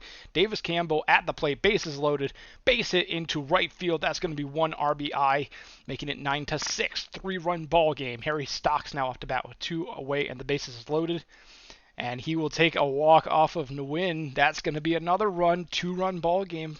Harry Stocks now up to bat. A base hit could tie this one up. Oh, sorry, Tyler Colvin is up. And they will take a walk. That's the 3rd walked-in run of the inning. And now it's 9-8. 1-run ball game. Kana Sasaki up to bat. This could be it. And they go down on strikes. No! What an anticlimactic end to the game. Oh my goodness, 9-8 the final. Seattle really made a stab at it there in the bottom of the 9th against Ginsburg and Nguyen, but they couldn't finish it off. So close. That's a heartbreaker for Seattle fans. 4-hit ball game for Al Bunty, scoring 3 times though. 5 RBIs for Hardin Long. Darren gets the win. Maddox Jr. gets accredited with the loss. Hardin Long is your player of the game. Very, very close end to the game there as we start to take a look around the rest of the league. Wow. I was really worried I was going to lose some channel points there. All right, I'll take it away here. We've got the San Antonio Sloths beating Nashville 5-4 despite having less hits. Nashville having a decent game with Fry getting a few hits, Munson getting a couple hits, Lou Luongo getting a couple hits, but in the end, San Antonio won with Antonio getting 4 hits, for example, and Jimenez getting a couple. On the pitching side, Windsor had 5 solid innings, only allowing a couple hits with 5 Ks. El Charo got 7 innings in the game, but allowed 10 hits, unfortunately, and player of the game goes to Thomas Rose. I'm still reeling from that game. My goodness. Oh, me too. Buffalo Surge win it 4-2 over the Cancun Toros. A 3-run homer from Sandy Taters really helping them out in the 6th there off of Leo Robert. The other RBI coming from Finn Reese on the side of Buffalo. Cancun will get their 1 RBI from Will Fisher, one of their 2, with Chili Gravy getting the other on solo shot. 2 for 3 day for Gravy. Leo Robert falls to 1-4 with the loss, while Vizeros Balkin improves to 1-3 with the win. Graves gets the hold, McKinnon the save, and Vizeros Balkin is your player of the game. 7 innings, 2 runs. All right, next up for you folks, we've got another great matchup in the New York Voyagers against the Scorpions. They ended up taking the win 3-2 with less hits as well. On the batting side of things, looks like a whole bunch of different players did well, with Kuntz coming in and DHing well again, as well as Shu getting a nice couple hits and a couple RBIs. On the Death Valley side of thing, Alderson with a decent game with a couple hits, Hank with an RBI. Pitching-wise, Death Valley unfortunately did not get the best of game from Sims. He had 10 strikeouts, actually. That's impressive, but allowed a few runs. And then Sivart gets the win for New York with Abadir getting the hold, Horse getting the save, and Sivart getting player of the game, allowing only 4 hits in 6 innings. Outer Banks takes down New Orleans 7-1. Both teams with 10 hits each, but man, Outer Banks just strung them together a little bit better.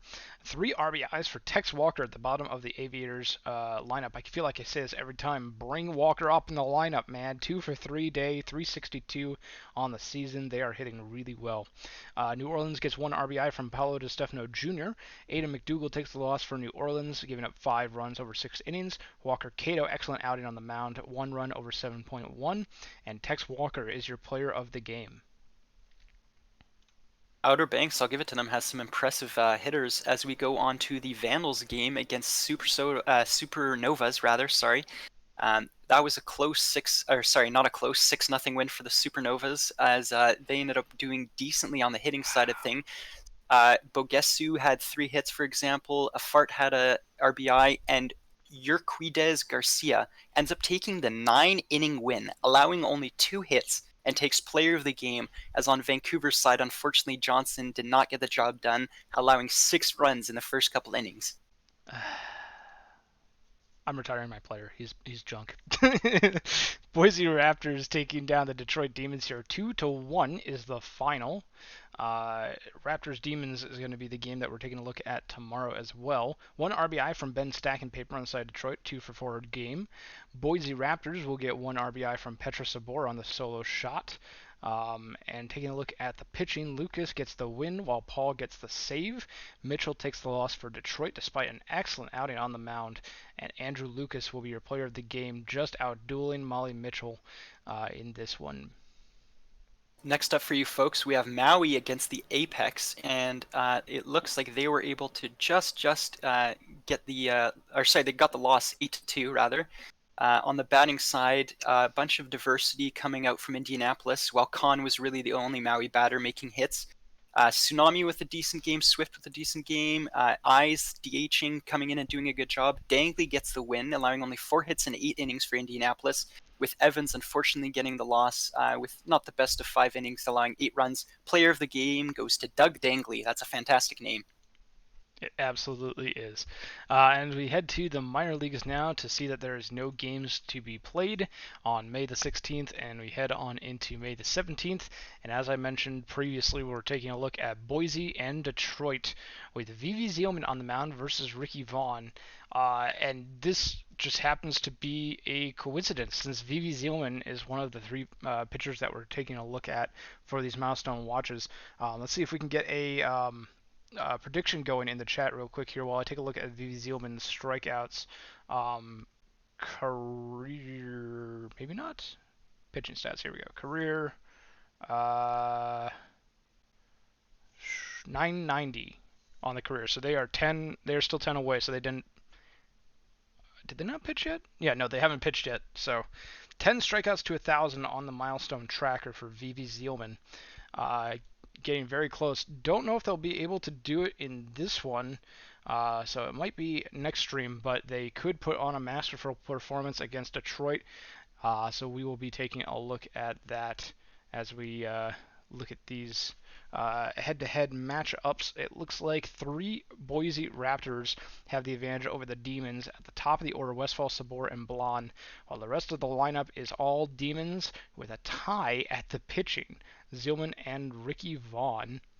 Looks like Zielman's having a better start to the season than Ricky Vaughn is, but both of these pitchers are very skilled at what they do and can really make trouble for some of these batters in the lineups. I think this is definitely going to be a bit of a pitching contest. I would agree. Yeah, I think that this is going to be tough for the batters. I think some of the batters on Detroit's side though really have good luck against Vivi Zielman. Looks like we have 1, 2, 3, 4 batters all hitting over 300 in a good amount of at-bats, so we have a good sample size too. And 436 for Scott Poe against Zielman with 5 home runs, 17 for 39. Does Zielman get the 1,000th K this game? Excellent prediction here. Yes or no, we shall see in the chat. 10 strikeouts against the Demons with 4 batters hitting above 300. That's going to be tough for Zielman, but it is absolutely possible. Looking at the Raptors hitting against Vaughn, struggling to see really good sample sizes here for hitters that are having a good time against Vaughn. Looks like Parker Beecham might be the best one, 318, 22 at bats. Yes, you've got Benny Rodriguez at 500, but it's only 6 at bats, so smaller sample size. And Caruso and Bodnar haven't even faced Vaughn yet. I believe they're both new call-ups for the Raptors, so that's probably why. I did say your name right, Jess. Because I did not win the auction to pronounce it wrong. Dogwood, Vivi needs 10 strikeouts this game to hit the 1,000 strikeout mark. Oh, it looks like someone else answered you in the chat. Okay, cool. So it looks like the predictions are done. Submissions are closed. Most people are saying no. 10 people saying no, 9 people saying yes. But those who are saying no are really Betting are on it heavy. really betting on it heavy, exactly. Let's see, Detroit best hitting team in the champions, best batting average, most hits, most extra base hits, least strikeouts. Haywood Dinkle and Petra Sabor, a couple of batters to be looking out for in this one, with being offensive leaders for their respective teams. Let's see, you wanted Detroit hitters, right? Yeah, sure. Okay, I want to make sure here. So that means that I will be taking us into game here to start us off with the Raptors hitting against Ricky Vaughn here in the top of the first. It's going to be Bridget Westfall, Petra Sabor, and Toot Blondeau up against Ricky Vaughn here to start the game off. Westfall, a new addition to the Boise Raptors squad, coming in from Sarasota in the offseason. And we'll start the game off with a fly out to Ben Stackenpaper in center field. Petra Sabor grounds this one to the shortstop, and that's a quick 1-2. Toot Blonde now up, and a high pop fly in the infield. Shortstop Stretch Armstrong is going to call off Herrera and make the catch as the Raptors are sent down in order, heading to the bottom of the first. No score. We've got Ben Stackenpaper, the catcher. He's going to be up at bat first here, and he's going to unfortunately ground out to the shortstop, who makes a great play. That's Beauchamp on the Boise side. Victor Herrera, he's up next. He's going to get to the same spot as his previous batter, and that's going to be a second quick out by the shortstop. Danny B is now going to get a nice walk, so that's one batter on base at least. Oh, he got hit, I apologize. And he's going to quickly steal second with a nice steal, as Haywood Dinkle is up at bat now. And he's going to make a nice line drive, and that's going to get the runner to home, it looks like. That's all you can ask for from Dinkle there with a nice RBI. Armstrong up next. He's going to make contact down the center line. That's going to get to the center fielder, who throws it to third to keep the runner at second. We've got runners at 1 and 2. Scott Poe up. He's going to line drive it down to center field. And, a quick run home, it looks like. And that's going to make it 2-0 for Detroit. And the batters are coming out stronger than I ever imagined. Nicholas Dimes up next. He's going to pop it up into center field, and that is going to unfortunately end the inning. But a dangerous situation for the Detroit batters right now. They're looking hot. Yeah, Zielman won't be able to stay in for the 10 strikeouts if this keeps up. Got to really find a groove here in the next inning, as Ricky Vaughn gets Johnny Pluto to fly that out into right field. Stanley Yelnats taking care of it. Benny Rodriguez will foul out in left on the left side. Third baseman taking care of it, Herrera. And Herrera will get some more action as the ball is hit to them, but they can't get it across the field in time to first base, as it'll go as an infield single. But a strikeout for Scary Terry will end the inning, as the Raptors get their first hit, but nothing more as we hit at the bottom of the second now. Detroit still up 2-0. The bottom of the order for Detroit is just as dangerous as the top, I'd say, but Joe Burrow unfortunately pops it up to center field, and that's a quick out. Bottom of the order now is Yelnats grounds out to shortstop, so that's 2 quick outs, as now he goes to Stackenpaper at the top of the order, and he plays it again to the shortstop, so Beauchamp having a hell of a game with great defensive plays to end the inning. And it's going to be Ricky Vaughn back up on the mound, as Tommy Caruso is up to bat and grounds it right back to Ricky Vaughn on the mound for out number 1. Vladimir Bodnar with a high fly ball into center field straight away, and Ben Stackenpaper will take care of that easily. And Bridget Westfall goes down and strikes, so a 1-2-3 inning for Ricky Vaughn. Excellent inning here for the starting pitcher from Detroit, as we head to the bottom of the third now for Detroit to take a shot at the bat. Let's see if Zielman can get more strikeouts. He starts the inning with a close infield hit, as Herrera there gets to first. Next up, Danny B up at bat. He gets struck out quickly, so Zielman at least getting a strikeout. A quick steal there from Herrera. He gets to second, so the runner's on second as Haywood Dinkle walks to first. Less than ideal situation for Zielman here, as Stretch Armstrong is up at bat, and he is going to distract the catcher and allow a steal to third, rather. He's going to make contact to the center fielder, and that's unfortunately going to pop him out, as the runner from third is going to steal home, and that is going to be a run for Detroit, making it 3-0.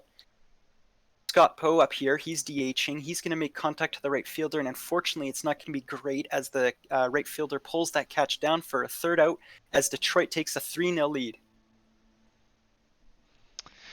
It's going to be the Boise Raptors back up to bat with Petra Sabor up first with a walk. And Toot Blonde will get that down the right field line, actually. It looked like Sabor was surprised that that stayed fair. They got about halfway to second before finally committing. First and second now as Pluto goes down strikes. Benny Rodriguez will follow suit. 2 quick strikeouts for Ricky Vaughn, and Parker Beecham will ground out to first.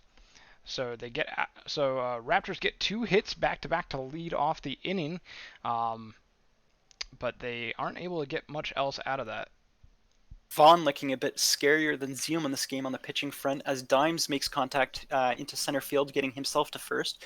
Joe Burrow is having a fantastic season. Line drives it down. That's looking like a double, actually, as he hits the wall. That means there's a runner on second and third in Burrow and Dimes, respectively, as Yelnats at the bottom of the order now is up, and she makes huge contact. Yelnats with solid contact. That's gone. That's 3 runs, and that is going to give Detroit a 6-0 lead. Looking really dangerous for Zeilman. Yeah, that might be Zeilman's day, actually. We'll see if they keep her in. Oh, no. Here's Stacking Paper at the top of the order. He's going to be pitched at by Hodder, who comes into the game and gets a quick pop out to the left fielder. He is going to walk it for Victor Herrera, who's going to get to first again. Danny B is up at bat, and unfortunately, Herrera steals another base against Boise, so they're struggling on the stolen base front. And Danny B is going to pop out to right field. That's going to be 2 outs as Haywood Dinkle is up. He's going to walk to first. That means there's a runner on first and second now as Scott Armstrong comes up. He's having a hell of a season, batting over 300. He hits it to center field, and there's a diving catch there. That's one of the catches of the year. And that was a great play by the center fielder there, Westfall, as we go back to Boise's bats. And Scary Terry, the DH, steps in and immediately strikes out against Ricky Vaughn. It's going to be Tommy Caruso and Vladimir Bodnar due up next. Caruso is going to ground out to the first baseman. Pitcher covers. Vladimir Bodnar, bases empty 2 away, will ground out to the second baseman. So still no score for Boise through 5 now. And we'll head back to the Detroit bats against the relief pitchers as Vivi Zeilman won't get their 10 strikeouts this game. Scott Poe at bat, and he's been having a bit of a struggle lately. He's going to pop out to right field, unfortunately, giving a first out to Boise. Dimes up next. He's going to ground out to the second baseman with a solid play to first, Joe Burrow up at bat, and that's going to be a decent hit, but it's going to come down into the center fielder's hands, and that is going to end the inning quite quickly with a good defensive inning from Boise. We head to the top of the 6th now with Ricky Vaughn still on the mound for Detroit. Bridget Westfall high fly ball into center field, but easily put away by Ben Stacking Paper. Petra Sabor is going to get hit by the pitch and heads on down to first base. Toot Blonde, high fly ball into right field. Yelnats ranging over, and they'll put the glove on it for out number 2. It's Johnny Pluto up now, and that's a base hit into right field. Johnny Pluto is going to be aboard at second. No, he's aiming for third. Here's the relay throw, and safe. Johnny Pluto. That's going to be credited as a double, but he will advance to third on the throw, and Boise is on the board with their first run of the ball game. Benny Rodriguez will strike out for Vaughn's 6th strikeout of the ball game, and we head to the bottom of the 6th. 6-1 Detroit. Stanley Yelnats up at bat here. They're going to make contact to the shortstop, who makes a solid throw to first for a quick out as we go back to the top of the order for Stacking Paper, the center fielder. He's going to make contact to the exact same shortstop, who makes another great throw again. And now we've got Victor Herrera with 2 outs up at bat, and he pops it up to the first baseman, who makes a quick snag, and that's 3 up, 3 down for Detroit. Beecham, Terry, and Caruso at the almost at the bottom of the Boise order here. Beecham will ground out to third, and Scary Terry will go down on strikes. That's strikeout number 7 for Ricky Vaughn on the ball game. Tommy Caruso up to bat with 2 outs, and the base path is empty. And the left fielder for Boise is just going to ground out to the first baseman. Dinkle is going to take care of that one easily for out number 3. Time for the stretch as we head to the bottom of the 7th now. Detroit looking to add to their lead. Danny B up at bat. He makes quick contact in between the first and second baseman there, and he gets to first. That's awesome.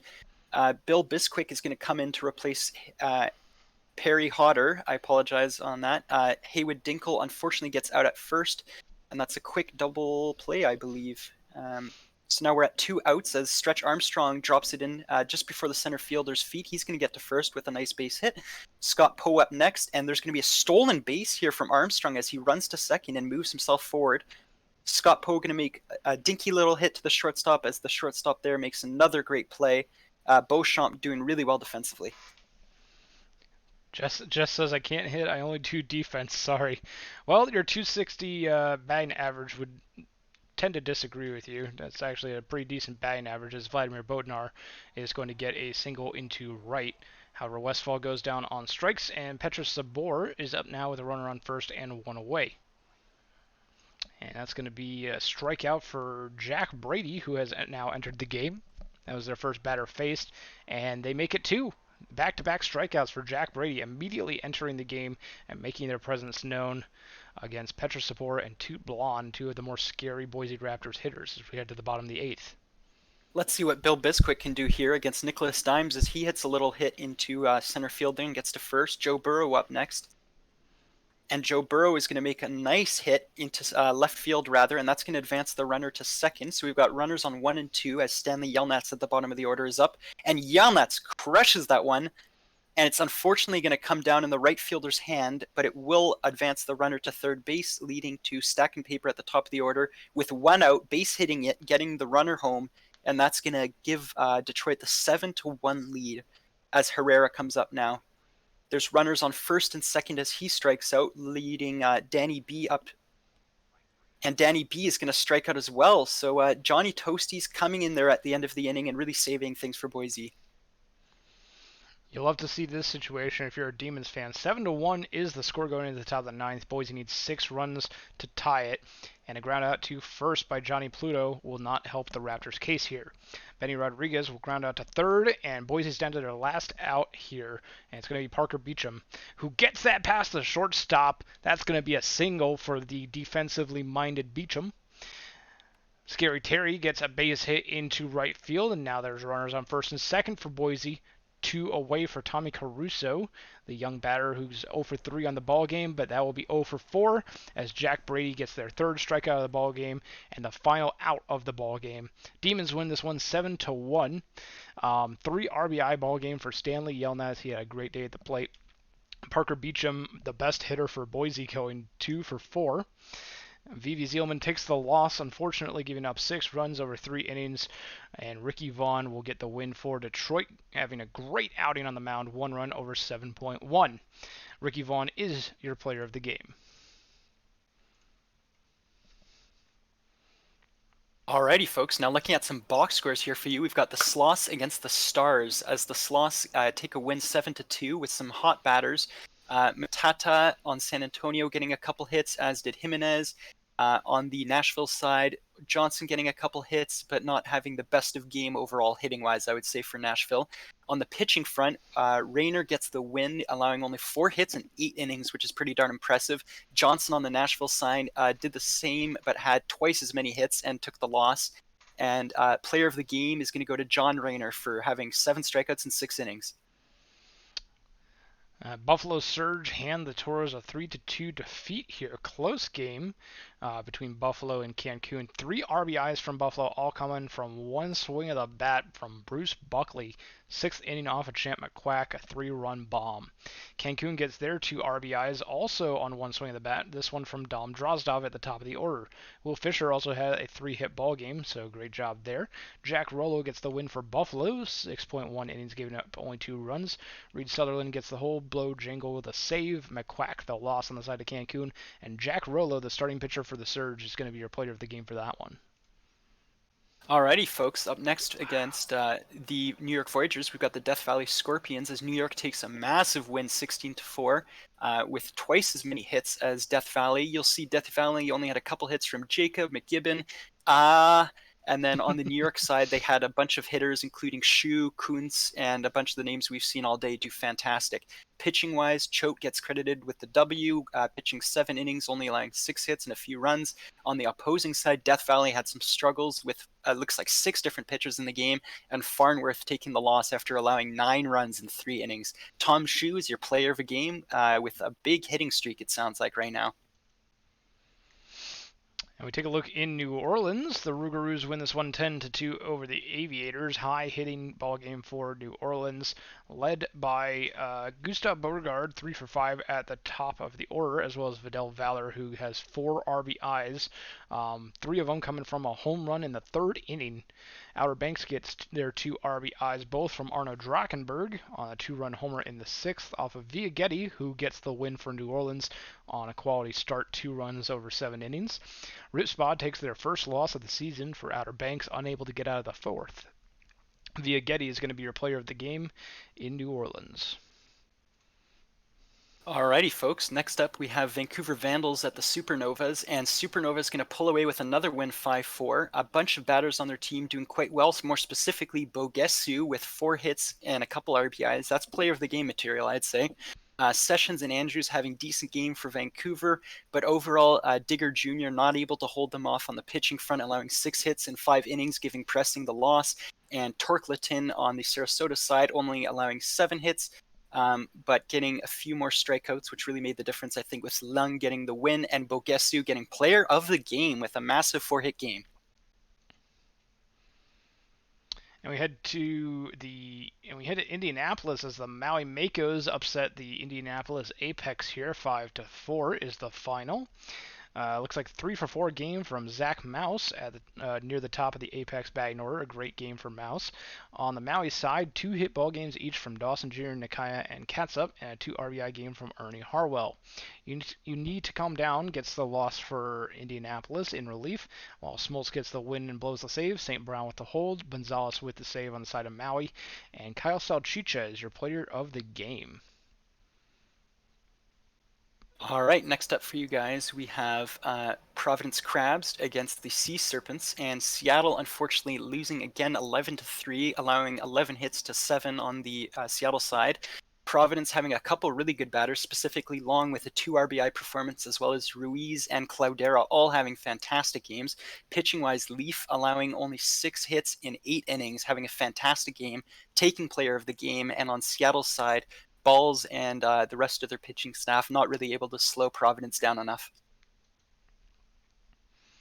We head to the minors. Do we have any games in the minors today? We absolutely do. And we'll start off with the Firehawks taking down the Kingpins 12-9. Big bats on either side, especially in the 7th inning. 7 runs for the Firehawks and 5 for the Kingpins in that inning alone. 3 RBIs from Anchovy, the shortstop on the side of Chicago, while Lane and McCoy both get 3 hits each. California has 3 RBIs each from Rembeverwinkle and Sloseko, and 3 hits from Encarnacion. Bad and Bougie will get the save for California, while McConnell gets the win and McThornbody gets a hold. Derek Rogers Jr. the loss and the blown save for Chicago, and Jose Sloseko is your player of the game. Alrighty, next up we've got my State College Swifties. Hopefully they did quite well against the Lemurs. Unfortunately, that was not going to be the case as they lost 5-4. Batting-wise, Myth with a decent game on the Louisville side, as are Burrow and O'Houlihan having a couple hits. O'Sullivan, it looks like, got an RBI, as did McGee, while State College kind of struggled a bit, it looks like, on the batting side, except for Love and Dordiek. On the pitching front of things, quite a diverse game with Chinapi, having 6 hits in 6 innings, with Triplet getting the win and Tsunami getting the save, allowing no runs in the last inning, with Right on Dirty, who gets the loss on State College, who's having a pretty good season. Player of the game is Lucia Dordiviec with a couple hits. Kingston Mounties take down the Wheelers here. 5-2 is the final, despite Anchorage out hitting them 8-7. 2 hits for Jeffrey Gibber on the side of the Wheelers, the only one with more than 1 hit on the day. Kingston gets 2 RBIs from Stand Up at the top of the order, as well as Brizzo in the heart of the order, going 2 for 4. Ren Kagamine gets the win for Kingston, improving to 3-2, giving up only 2 runs over 8. Royd Walrus gets the save, Huncho Gusta the loss, and Rin Kagamine is your player of the game. Excellent start from the Kingston starting pitcher. Alrighty, next up we've got Kansas City Hepcats against the Dynamos for you. That was a close game with Dynamos taking the win 9-8, shockingly, at the very end, despite Hepcats almost mounting a comeback. Faraday with a couple hits, couple RBIs, as was Bruce. On the Kansas City side of things, Cruz and Slokening at the top of the order did decently and weren't able to really get the offense going enough, other than Scott the fourth. In regards to pitching, Dallas with a great game, but that gives Bones the win with 8 hits in 6 innings and 5 strikeouts. On the Kansas City side of things, Mosley gets credited with the loss, allowing 4 hits in 0.2 of an inning and 5 earned runs, which is less than ideal to say the least. And Rodicus Scott IV takes player of the game with his great hitting performance, despite the loss for Kansas City. In the last ball game of the 17th of May, Dillo Armadillos get the win here 6-3 over the Brew City Bears. 3-for-4 ball game from Okamoto on the side of Amarillo with 2 RBIs. The batter also gets 2 knocked in. Brew City gets their 1 RBI from Scruff McGruff, the center fielder, and a 2-for-4 ball game from center Klukas. 3-hit game as well from Paris Riley at the bottom of the order. Looks like Woe Millis will get the loss for Brew City, going 3 innings. Nini gets the win for Amarillo, while Bremen gets a hold, and oh gosh, I apologize. Charthoppelhauser gets the save for the Dillos. Shion Okamoto will be your player of the game. All right, next up for you guys, we have That's actually going to be the next day. Game. Yep. Next up, we have the next day. No games in the majors, but we do have some games in the minors that we are going to quick sim today. So we will go ahead and launch into the first ball game with Phil taking us through it. Alrighty, so first game of the day for you guys is California Firehawks against the Chicago Kingpins, with California taking the win 9-5. Their bats did a bit better, with Justice on Chicago having a couple hits, getting a few RBI, Duncan and McCoy getting a couple hits, as did Gray on California's side. They had a bunch of diversity in their hitting, with Stern ended up getting 4 hits and an RBI. Rodriguez got a couple hits, a couple RBIs, and Slothisko gets 3 RBIs on a 1-hit performance, so pretty good for them. On the pitching front of things, California had a great game from Smaxton. He allowed 8 hits in 8 innings, but only a couple of runs. Bell on the Chicago side of things will get credited with a loss, unfortunately allowing 4 runs in 4 innings, and player of the game is going to go to Josh Smaxton for his couple RBIs there. On the side of Dallas and Kansas City, we have a W for the Hepcats, who improved to 12-11 on this 8-1 victory over the Dynamos, who are having a rough season at 5-18. 3-hit ball game for Santana Cruz and 3 RBI game for Count Dracula, the left fielder from the Hepcats. Dallas gets a 3-for-5 game from McLaughlin, as well as 1 RBI from Andrew Berry, but not a whole lot else. Dirty Dog gets the loss for Dallas, while Lincoln Birdwhistle gets the win for Kansas City, going 6 shutout innings and getting that player of the game nod as well for Kansas City. Next game we've got is Brew City coming up against the Amarillo Armadillos, and they're going to unfortunately, fortunately for Brew City, unfortunately for the Armadillos, get a 6-4 win. On the batting side of things, quite a bit of diversity from Brew City, with Olsen getting a couple hits, Sosa getting a couple hits, Steve getting a couple hits, and Riley with a 3-hit performance, probably advancing a lot of runners. He's batting .341 on the season, which is quite impressive. Mo being the impressive batter on Amarillos, and then on the pitching front of things, Brew City had Wright pitch 4 innings, giving Gooser the win as he came in for a couple, and Jet getting the save with 0.1 of an inning and only 4 pitches at the end there. Player of the game is going to go to Paris Riley, with Amarillo unfortunately not getting the best pitching, and the loss will go to Mrazek. Wheelers take down the Kingston Mounties in the battle of the freezing cold between the two teams. 5-4 is the final as the Wheelers take this one.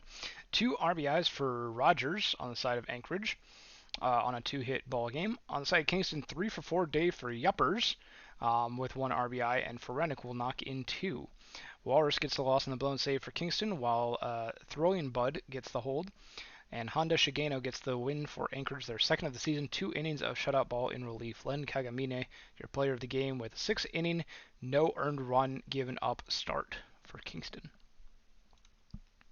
Next up for you folks, we've got the Lemurs against the Swifties. Swifties, fortunately able to take the win 5-4.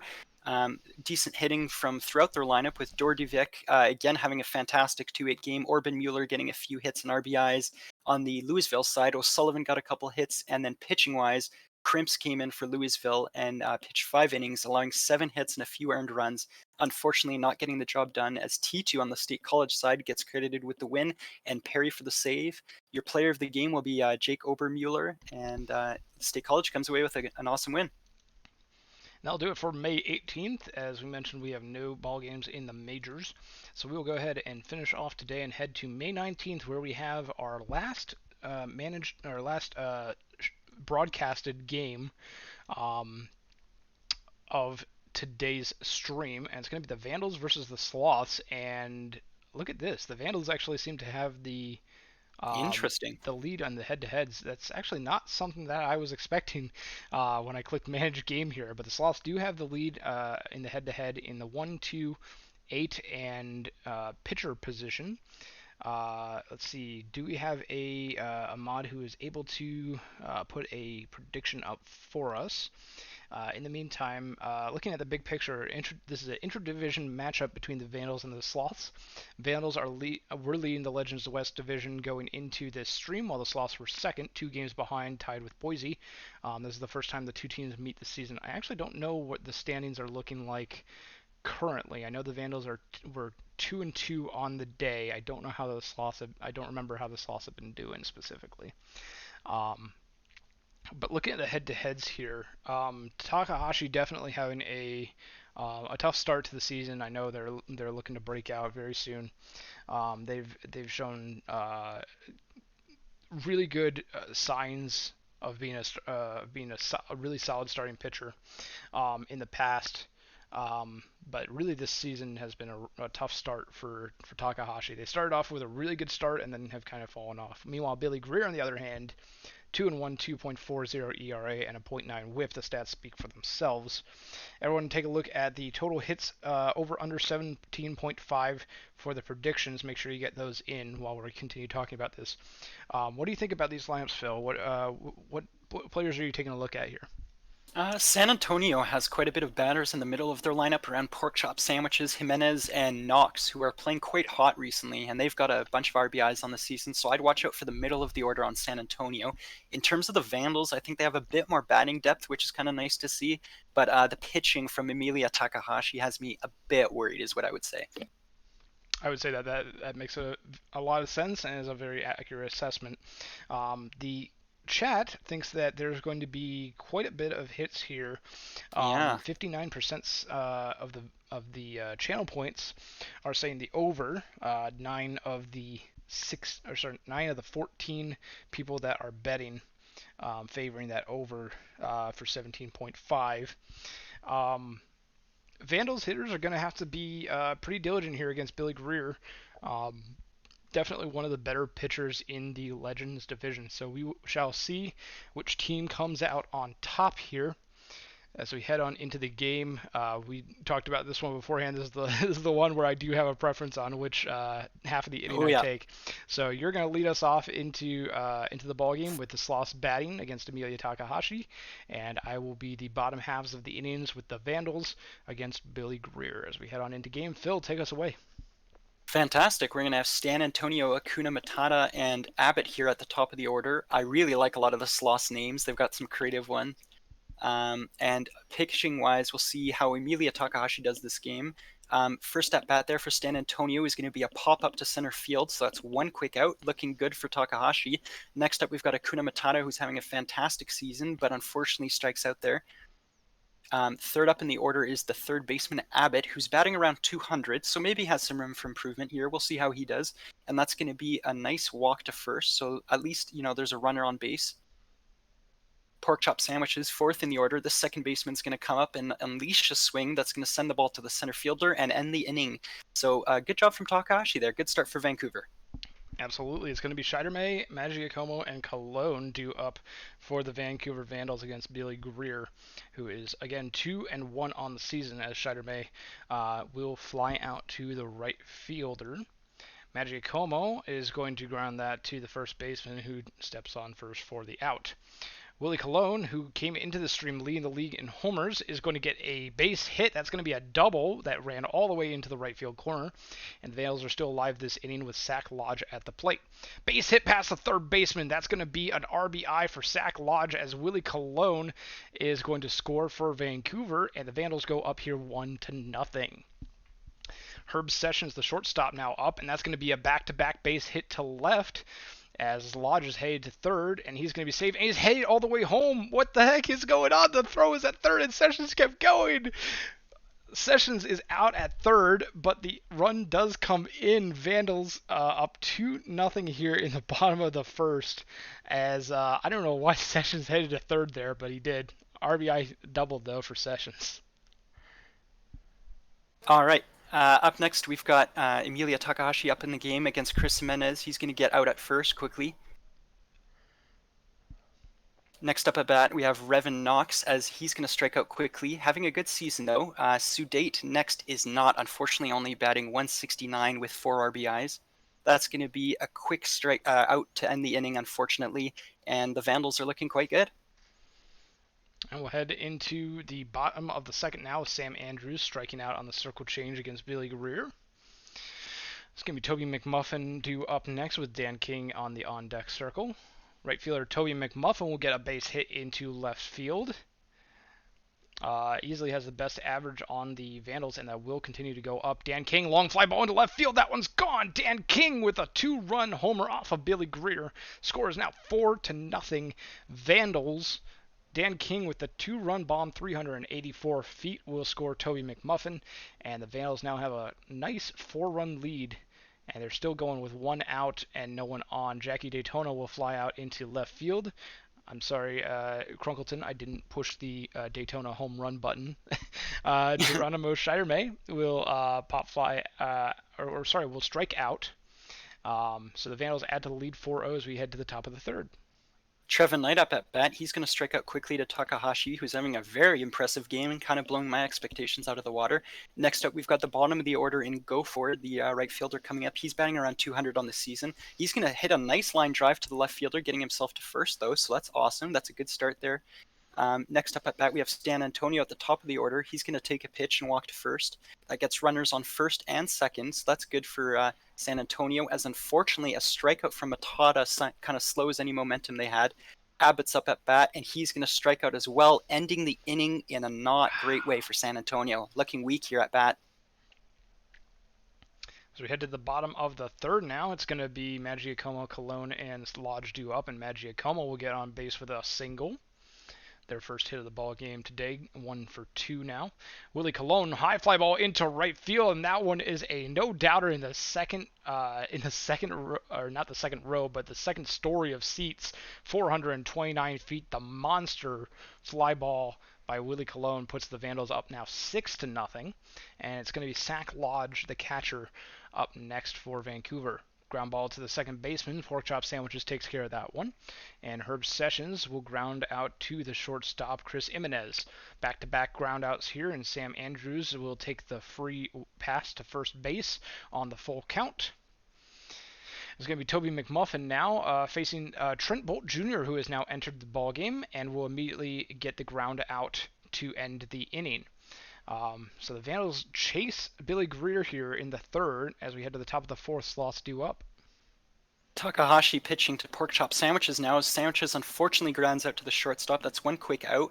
Jimenez up next, the shortstop for San Antonio. That's going to be a quick bat to the shortstop as well, as that's another out, so 2 outs here. Revan Knox unfortunately going to strike out, so that's 3 up and 3 down for San Antonio, and their bats are just cold. Heading into the bottom of the fourth here, Dan King, Jackie Daytona, and Geronimo Shidermay due up. Dan King will ground out to Abbott, who handles that one. Jackie Daytona, the DH, with a high fly ball into center field, and that's going to be caught by the center fielder, Knight. Shidermay will get a walk, free pass over to first. Maggiacomo now up 1 for 2 on the ball game. High fly ball into left field, though, but it's a routine grab by Acuna Matata, and that will end the inning. So the first inning here, where the Vandals haven't scored 2 runs, is the bottom of the fourth. And as we head to the top of the fifth now, 6-0 Vancouver. Sloths due up. The Phileas Sweedat, the first baseman, that's a fantastic name up at bat. Unfortunately, going to get out quite quickly. Next up, we have Knight, the center fielder, having a decent season. He's going to walk to first. That's going to get a nice runner on base for San Antonio, which has been rare this game. Gopherd up next is going to fly out to center field, and that is going to get 2 outs up on the inning. Takahashi continuing to do quite well as he forces Antonio at the top of the order there to ground out, and that's a nice play to end the inning. And it's going to be Cologne, Lodge, and Sessions due up now for the Vandals, the heart of the order, 3, 4, 5. Willie Cologne, high fly ball, and it's going to be called off by the second baseman Sandwiches, who takes care of that one for the first out of this inning. Sack Lodge grounds out 2 Sandwiches for back-to-back outs to the second baseman. Herb Sessions, high fly ball into right center, and it's called off by Knight as the Vandals bats seem to have slowed down here in the last couple of innings. We head to the top of the 6th now, 6-0 still the score. Up at bat for San Antonio is their top of the order, or second at bat rather, in Akuna Matata. He's going to ground out quickly, bringing Abbott, the third baseman, up. And unfortunately, that is going to be another quick out for San Antonio, so continuing to struggle on the offensive end. Let's see if Sandwiches can get anything going. He's going to get hit by a hard pitch there and get to first base, which is lucky for him. Jimenez, the shortstop, who's having a hot season, is at bat. Now that's going to be a nice stolen base. Oh no, Sandwiches gets thrown out, and that is an unfortunate end to the inning.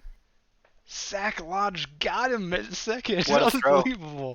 Caught stealing. Sam Andrews was going to fly out to center to add the first out of the inning to the scoreboard for the Vandals here. Toby McMuffin grounds out to third, and a quick 1-2. Bases empty for Dan King. Diving stop by the shortstop, Chris Jimenez. He knocks it down, but makes no throw, and that's going to go as an infield single. Jackie Daytona will take the free pass with a walk on the cutter inside. As Trent Bolt Jr. still dealing here. Scheider May will ground out 2 Sandwiches to end the inning. So the Vandals get a hit and a walk, but can't get any of them to cross the plate here. We head to the top of the 7th now. Vandals still lead 6-0. Takahashi still in the game with 7 strikeouts across 6 innings. He's going to have Jimenez up at bat, who's going to quickly fly out to center field. Next, we have Knox up, and Knox is going to strike out quickly. So Takahashi continuing to dominate, getting the 8th strikeout of the game for themselves. We have Sweedat, who continues to struggle up at bat now, and that is going to be a quick ground out to first, and that is a very strong defensive inning from the Vandals, rather. And that might be Takahashi's day as they hit 99 pitches on not that batter, but the previous one. We'll see if the Vandals manager decides to put a relief pitcher in.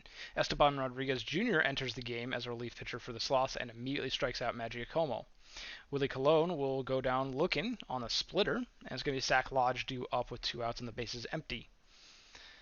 And that's going to be a ground ball to the first baseman, and Sweedat takes care of that one for out number 3. We head to the bottom of the 7th. Will there be one of the relief pitchers from the Vandals bullpen, one of the better bullpens in the league right now, actually?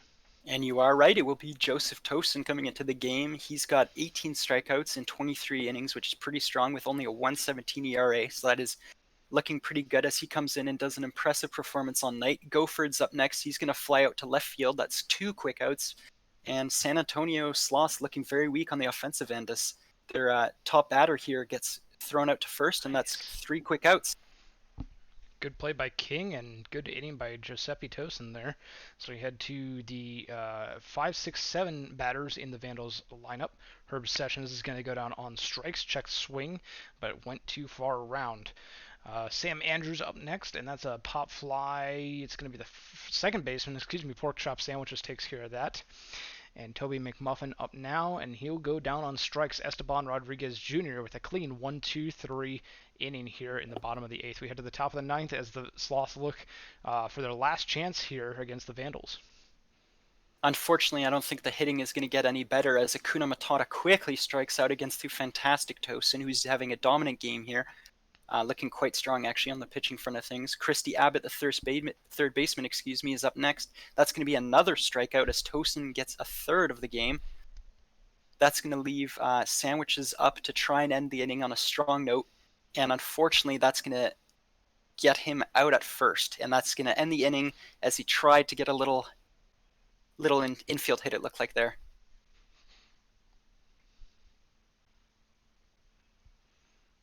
So why don't you take us through the box score here at the end of the game? Yeah, So. fantastic win for the Vandals there. San Antonio, unfortunately, just weak all around with only one hit from Gofford in the entirety of the game. Colin having a fantastic game, getting a couple RBIs, as did King. Takahashi with a fantastic pitching performance, getting 8 strikeouts in 7 innings, taking the win, while Greer gets credited with the loss. Player of the game, if we could see that, goes to Emilia Takahashi with a fantastic pitching performance that far exceeded Greer's, and I thought Greer was going to have the game Takahashi had. Yeah, I was mentioning at the top of the game that Takahashi was due for a breakout, and there it is. Voyagers will take down the Surge here, 7-2, out hitting them 12-5. Good hitting from New York. 3 hits from Tom Shue, going 3 for 4 on the ball game. Stevenson and Menard each with 2 RBIs. Surge get 2 RBIs from Meredith and Svanberg. No one with more than 1 hit, though. Corcoran gets the loss for Buffalo, falling to 0-3, while Tokoyami gets their 4th win of the season. And they will be their player of the game with 2 runs given up over 6 innings.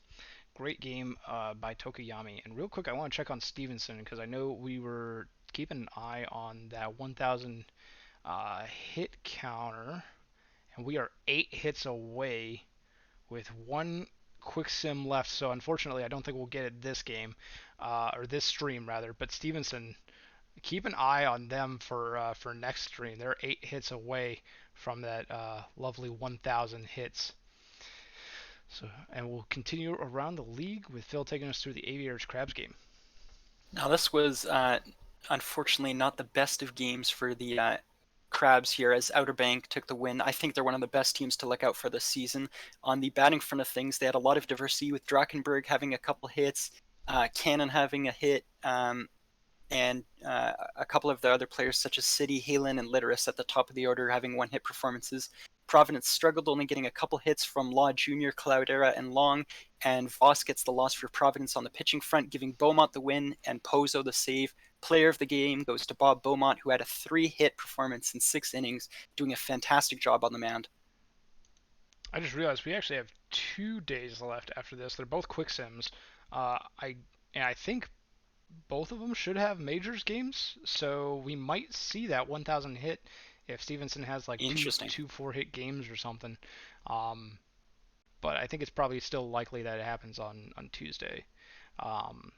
But we will continue around the rest of the league here. I almost skipped over Boise Maui, but did not. I remembered. 3-2 the final as the Raptors take down the Makos here, out hitting them 10-5. 2-hit ball game for Peter Dawson Jr. On the side of the Makos, but Maui has a 3 RBI game from Petra Sabor, all on 1 swing of the bat in the 3rd inning off of Michael Knightrider, who takes their 4th loss here. Sorry, LBG. 4.1 innings, giving up 3 runs. Chank Daly will get the win for Boise with 1 run over 6 innings, and they'll be your player of the game. Next up, we've got Detroit against Indianapolis, with the win going to the Apex 4-2. 8 hits for Apex, 6 for the Demons, and Herrera, Dinkel both getting a couple, B and Armstrong both getting a couple, as did the bottom of the order in Yelnats and Burrow. Overall, Indianapolis having a decent game hitting, but not the best, with Parmalee getting a couple hits and a whole bunch of diversity through their order in terms of who got the hits, including Dover, Mouse at the top of the order.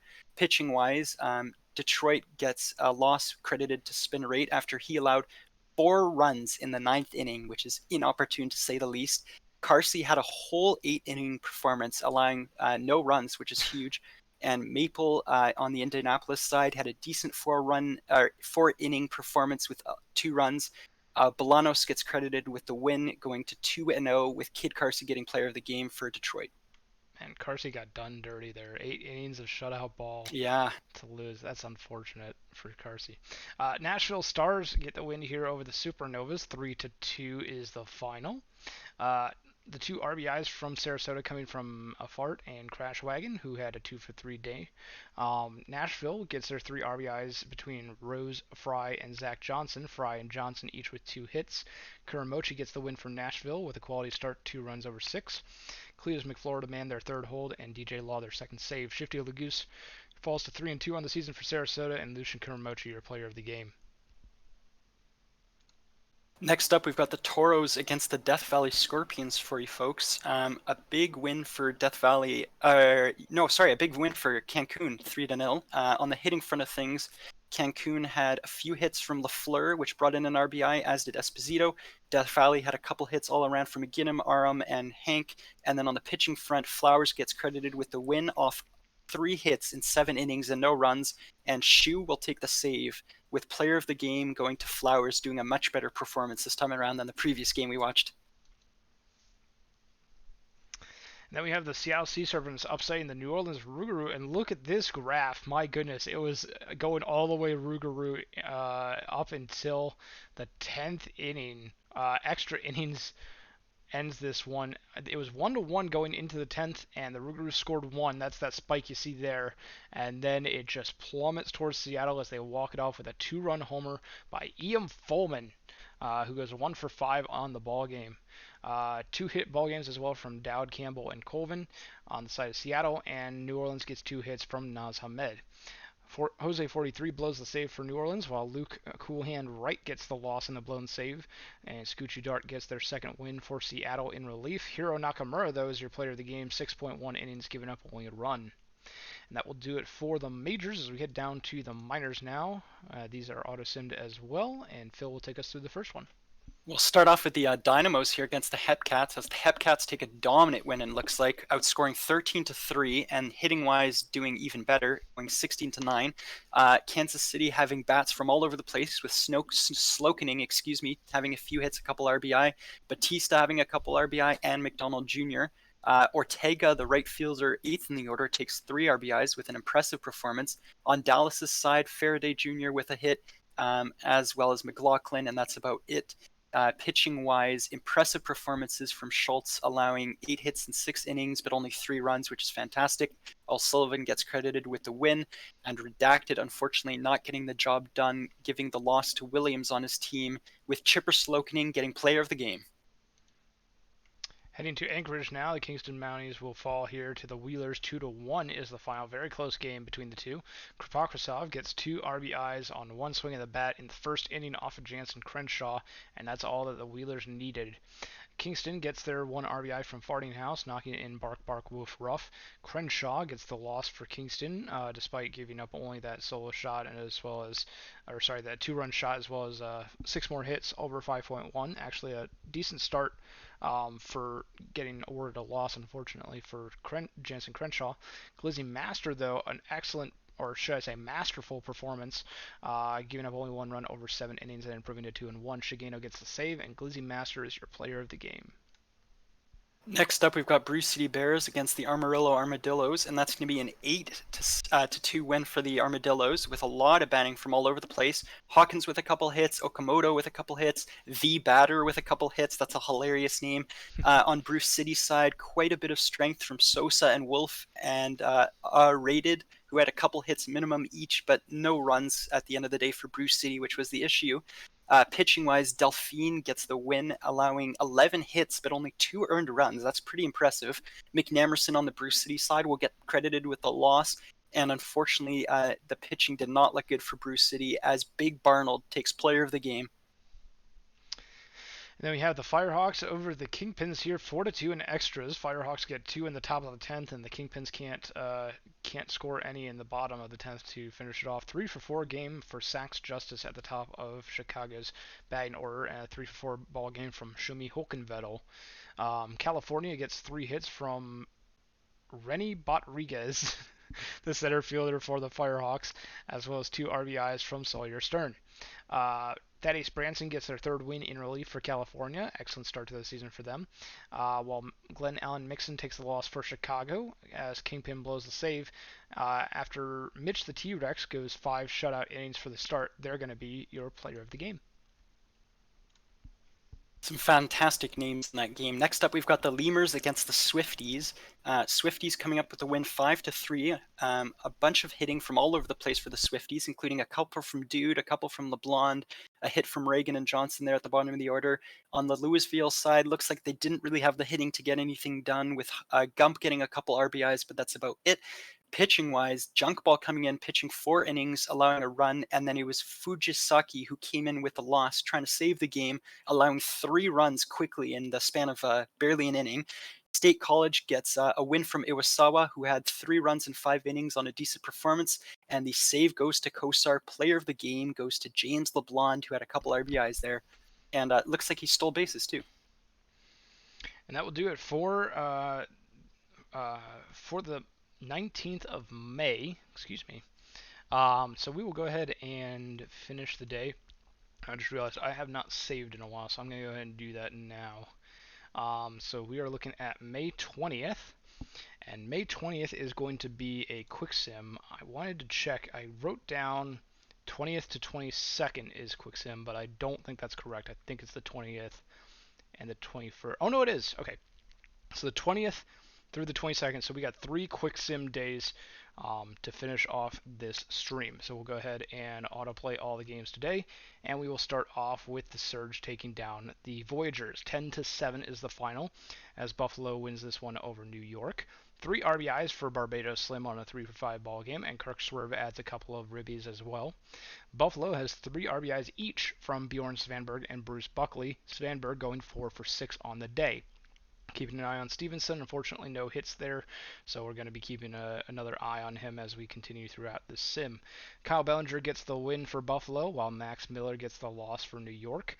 Bjorn Svanberg is your player of the game with those 4 hits. Next game up for you fine folks is the Aviators against the Crabs, and unfortunately the Crabs offense not going to get going whatsoever as Outer Banks takes a dominant win. And hitting wise, they got hits from all over the place. Mike Litteris with a couple of hits, Halen with a couple hits, Bergen Cannon with a couple hits and a few RBI, Geist with a 3-hit performance, and Swift with a couple hits. So overall, really good batting from Outer Banks. Pitching wise, Funk gets credited with the win, allowing only 2 hits in 8 innings. On the opposing end for Providence, Tashibana unfortunately allows 5 runs in 4 innings before getting pulled and replaced by the unsuccessful save from Ginsburg. Player of the game will go to Ray's Funk, who had a fantastic pitching performance for Outer Banks.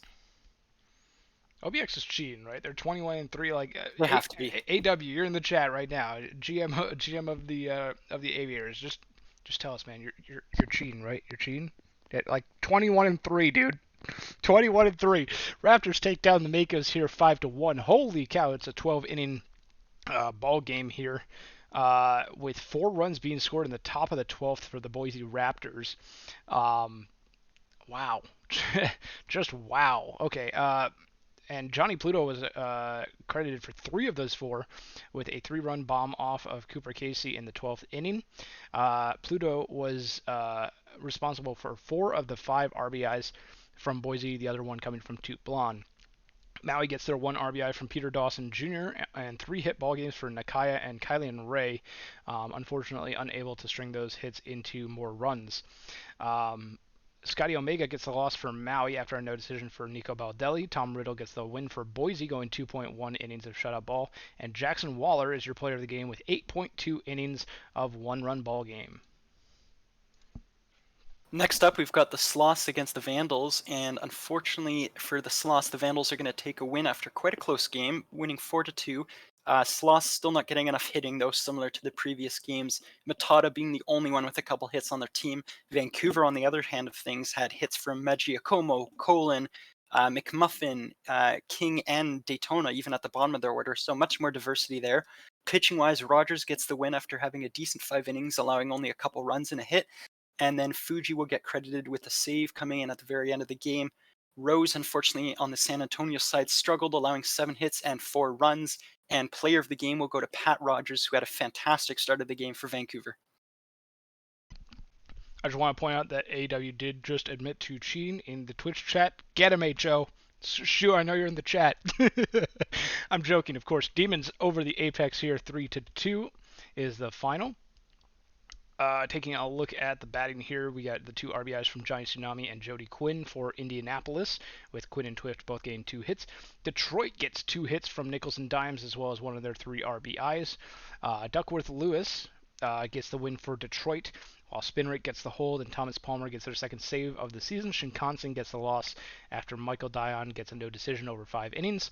Tim Galvin, your player of the game, and Nicholson Dimes ties the Champions regular season game record for triples with 2 of them. Excellent job by Nicholson Dimes.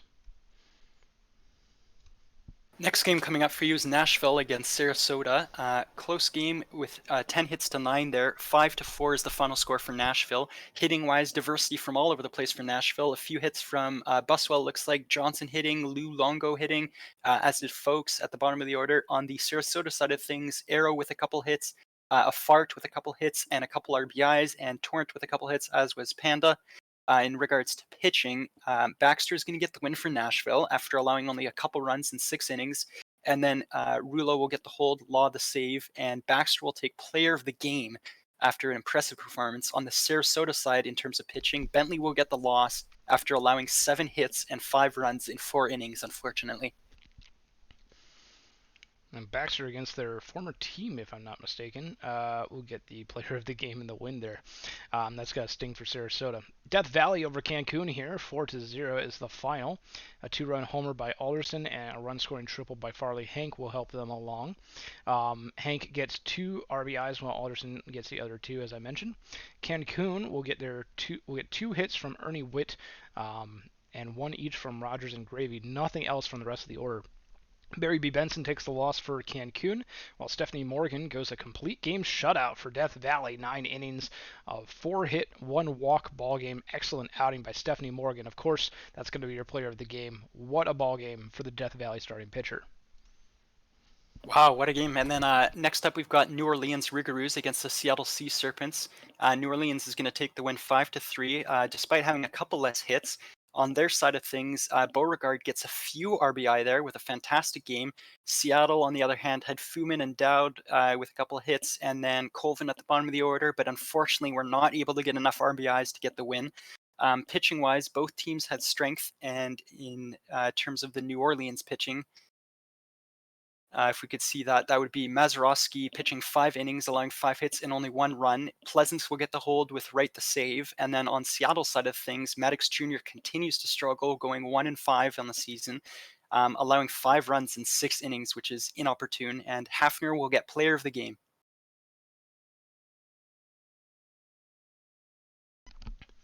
No minors games today on the scoreboard for May 20th. Okay. So we will go ahead and we talked about all these, right? Yeah, we did. Okay. So we will go ahead and finish that day and head into May 21st, another auto sim day. So we will go ahead and quick sim these, and we'll start off with the Voyagers taking down the Surge once again here, 3-1. Actually, I think. Was this the rubber game? I think this was the rubber game. I want to say because Surge won the previous one, and I think Voyagers won the first. Surge won the last one, and then Voyagers I think won the one before that. Right. 2 RBIs for We Dumb Boys near the bottom of the New York batting order, going 2 for 3.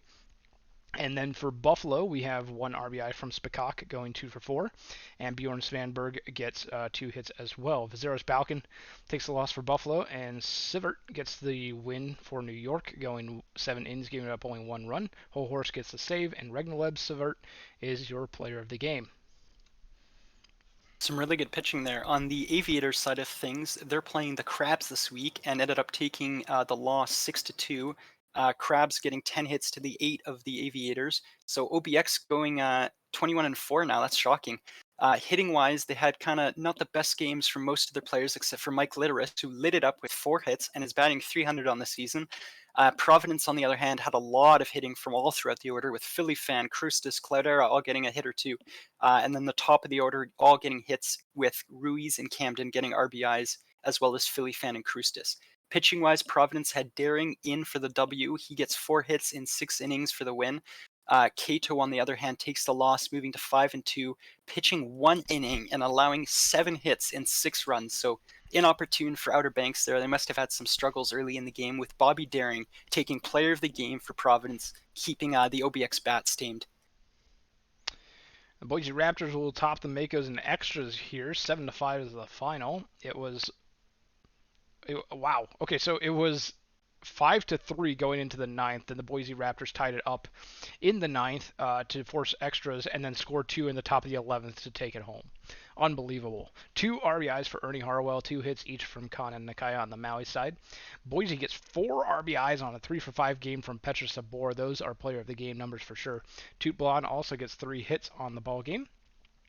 And then we have Bill Bisquick gain the win for Boise, 2.2 innings of shutout ball, while Casey gets a hold, St. Brown blows the save, and Gonzalez takes the loss for Maui. And yes, indeed, player of the game, Petra Sabor. Sweep! Next up, we've got the Sloths and the Vandals facing off again. Vancouver having a dominant win, this time taking it 9-1, which is huge.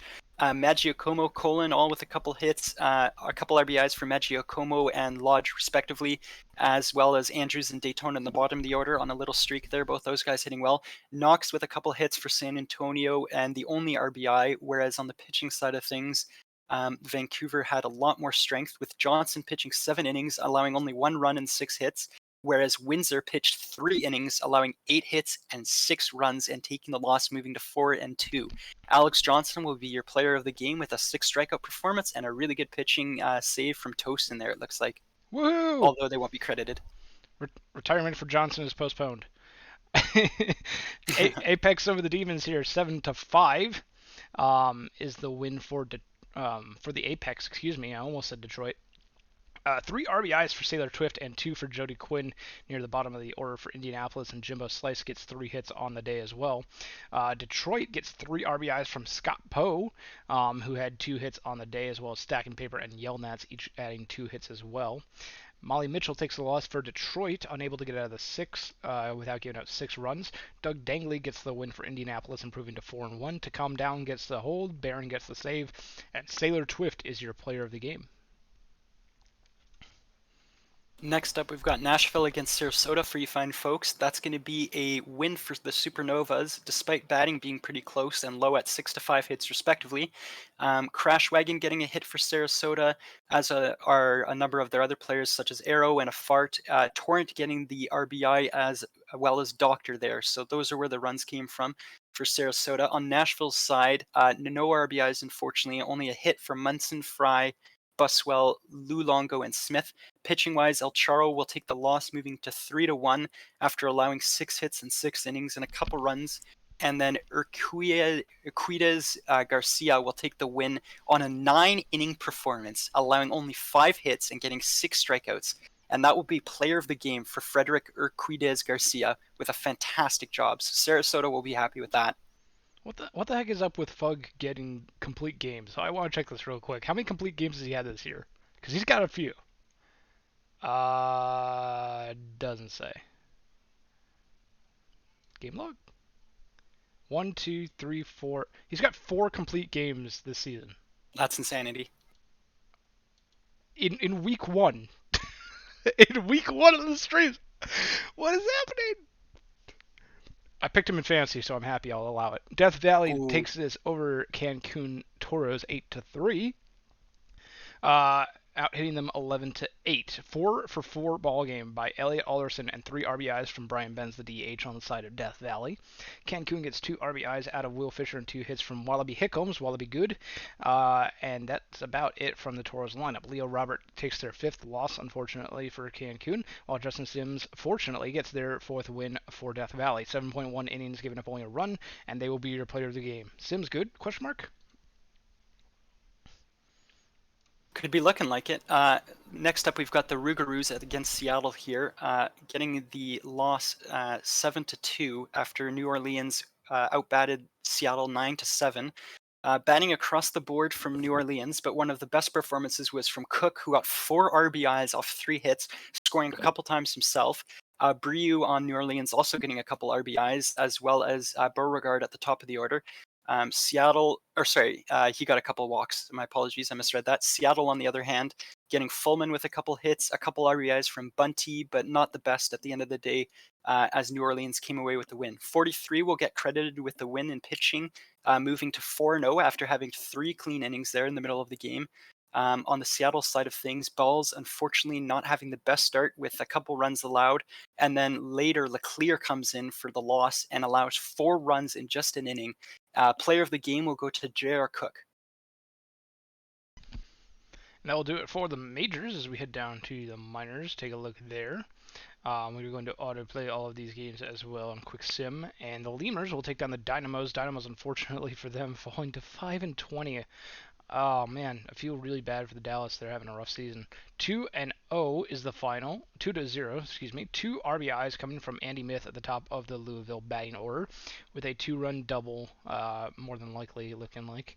Dallas gets 1 hit all ball game, and that's Andrew Berry, who is the only one to put bat to ball off of Louisville's pitching. Armando Velasquez improves to 5-1, 8 shutout innings for Armando Velasquez, while Salami Tsunami gets their 4th save and finishes it out. Derek Jeter takes the loss for Dallas, and Armando Velasquez is your player of the game. Next game we've got up is the Kansas City Hepcats against the Firehawks, and that is going to go to the Firehawks pretty convincingly with a 13-2 win, out hitting the Firehawks 15-9. Kansas City had hitting from most of their batters, with Ortega having a couple, Slokening having a couple, but overall California just came out swinging way heavier, with Encarnacion with a few hits, Barker with 4 hits and 2 RBIs, and Rember Everwinkle with the DH performance of the game probably coming in with a couple hits and 4 RBIs, with Slafesco right after him getting 3. So overall, fiery bats there from California. Cillians will get the win after an 8-hit performance in 6 innings, so not the end of the world. And Kansas City, on the other hand, got a loss from Smoltz, who opened up the first 4 innings, allowing 7 runs. And your player of the game will go to Brentonathan, Remember Everwinkle, for his fantastic hitting performance. Now we have the Kingpins taking down the Wheelers here in Anchorage. Chicago wins this one 3-0. No RBIs for Anchorage as they scored no runs, but their 4 hits are scattered across the top of the lineup, as well as 1 for Elroy in the middle. Chicago gets their 2 RBIs from Anchovy and Atlas Gray, 1 apiece, while Chovy gets 3 hits on the ballgame. Brusdar Lemonade gets the win for Chicago, improving to 4-1, 8.2 shutout innings. They were 1 out away from a complete game shutout. Leave them in Chicago. Taylor gets the loss for Anchorage. Glenn Allen Mixon gets the save, finishing off for Chicago. And Brusdar Lemonade, of course, is going to be your player of the game. 8.2 shutout innings. You take that any day of the week. The 1-pitch save there, wow. Next up we have Swifties against the Brew City Bears, and the Swifties are going to take an awesome win, 6-2. Like to see that. State College with hitting from all over the board, with LeBlanc having a couple RBIs as well as Blamo. Bruce City kind of struggling batting-wise with only a couple hits across the board. Klukas with 1, McGruff with 1, as well as Wolf. In terms of pitching, Pepe Silvia here coming out with a huge win, allowing only 3 hits in 5 innings. Stelling will get the hold, and Right on Dirty will come in to get his 2nd save of the season. He's doing a really good job every game he plays. Bruce City Bears, on the other hand, will have Havoc come in for the loss, allowing 7 hits in 6 innings, giving Jimmy Blamo player of the game. And then we have the Mounties defeating the Armadillos here 6-3, out hitting them 13-8. 2 RBIs from Bufflin, the first baseman from Kingston, and a 3-for-4 game by Woofruff, the second baseman. Amarillo will get 2 hits and 1 RBI each from Johnson, the batter, and Okamoto. And not much else going on there. Daeg will take their 5th loss of the season for Amarillo, and Todoroki will get their first win for Kingston. 7.2 innings, giving up 3 runs. Royd Walrus gets the save, and Bark Bark Woofruff is your player of the game with that 3-for-4 performance. And that will do it for the minors. As we head into the last ball game, or the last day of the sim, we're going to go ahead and finish off today and take a look at the 22nd. There are no games in the majors, but we do have games in the minors, and we will go ahead and auto-sim those. And I'll start us off here with the Kingpins against the Wheelers. Kingpins taking away a convincing win, 6-1, moving to 18-8 on the season. They're looking really good. Justice with a few hits for them, as well as McCoy getting a hit, Duncan getting a hit, Ham getting a couple, and 3 RBIs there for Ham. On the Anchorage side of things, a few hits here and there. Gibber got a RBI, Marquise the 4th at the bottom of the order getting a hit, but overall pretty weak batting. Chicago's pitching was one of the reasons why, with Dalcott having a fantastic 5-inning performance, only allowing 4 hits, getting 7 strikeouts. Capone getting credited with the win, coming in for 3 solid innings there, only allowing 1 hit with no strikeouts, so pretty impressive job there. Anchorage on the other side of things got the loss for Mr. L, who pitched an inning, allowing 4 runs at the end of the game. So less than ideal there for Anchorage in the 8th. And Rafael Dalcott will take player of the game for the fantastic start. I'm going to go ahead and save real quick as we're getting close to the end of the stream here. Cats take down the Firehawks here 8-2, out hitting them 16-5. My goodness. 2 hits for Slaseca, the only one with more than 1 hit on the side of California. Kansas City will get 3 hits each from Rodicus Scott IV, Chipper Slokanen, and Santana Cruz, while Scott IV and McDonald Jr. each knock in 2 runs. Glenn Davies gets their first win of the season for Kansas City, going 7 innings and giving up only 2 runs. Robert the Cannon Grimes will take the loss for California, and Santana Cruz will be your player of the game. Santana Cruz 3 for 5, scoring 3 times.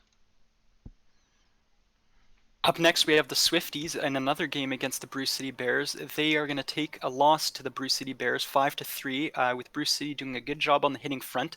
A couple hits from McRuff and Rated at the bottom of the order. Rated's going to get a couple RBIs there for the win, as will Klukas getting 1 and Riley getting 1. On the State College side of things, okay batting overall, with LeBlanc getting a couple hits and an RBI. And then pitching-wise, Strikeout getting credited with the loss after a 5-inning performance, allowing 6 hits and 4 runs, with T2 Dirty and Singh not able to get a save in. Bruce City had a great win for Peace, who only came in for 0.2 of an inning, appears.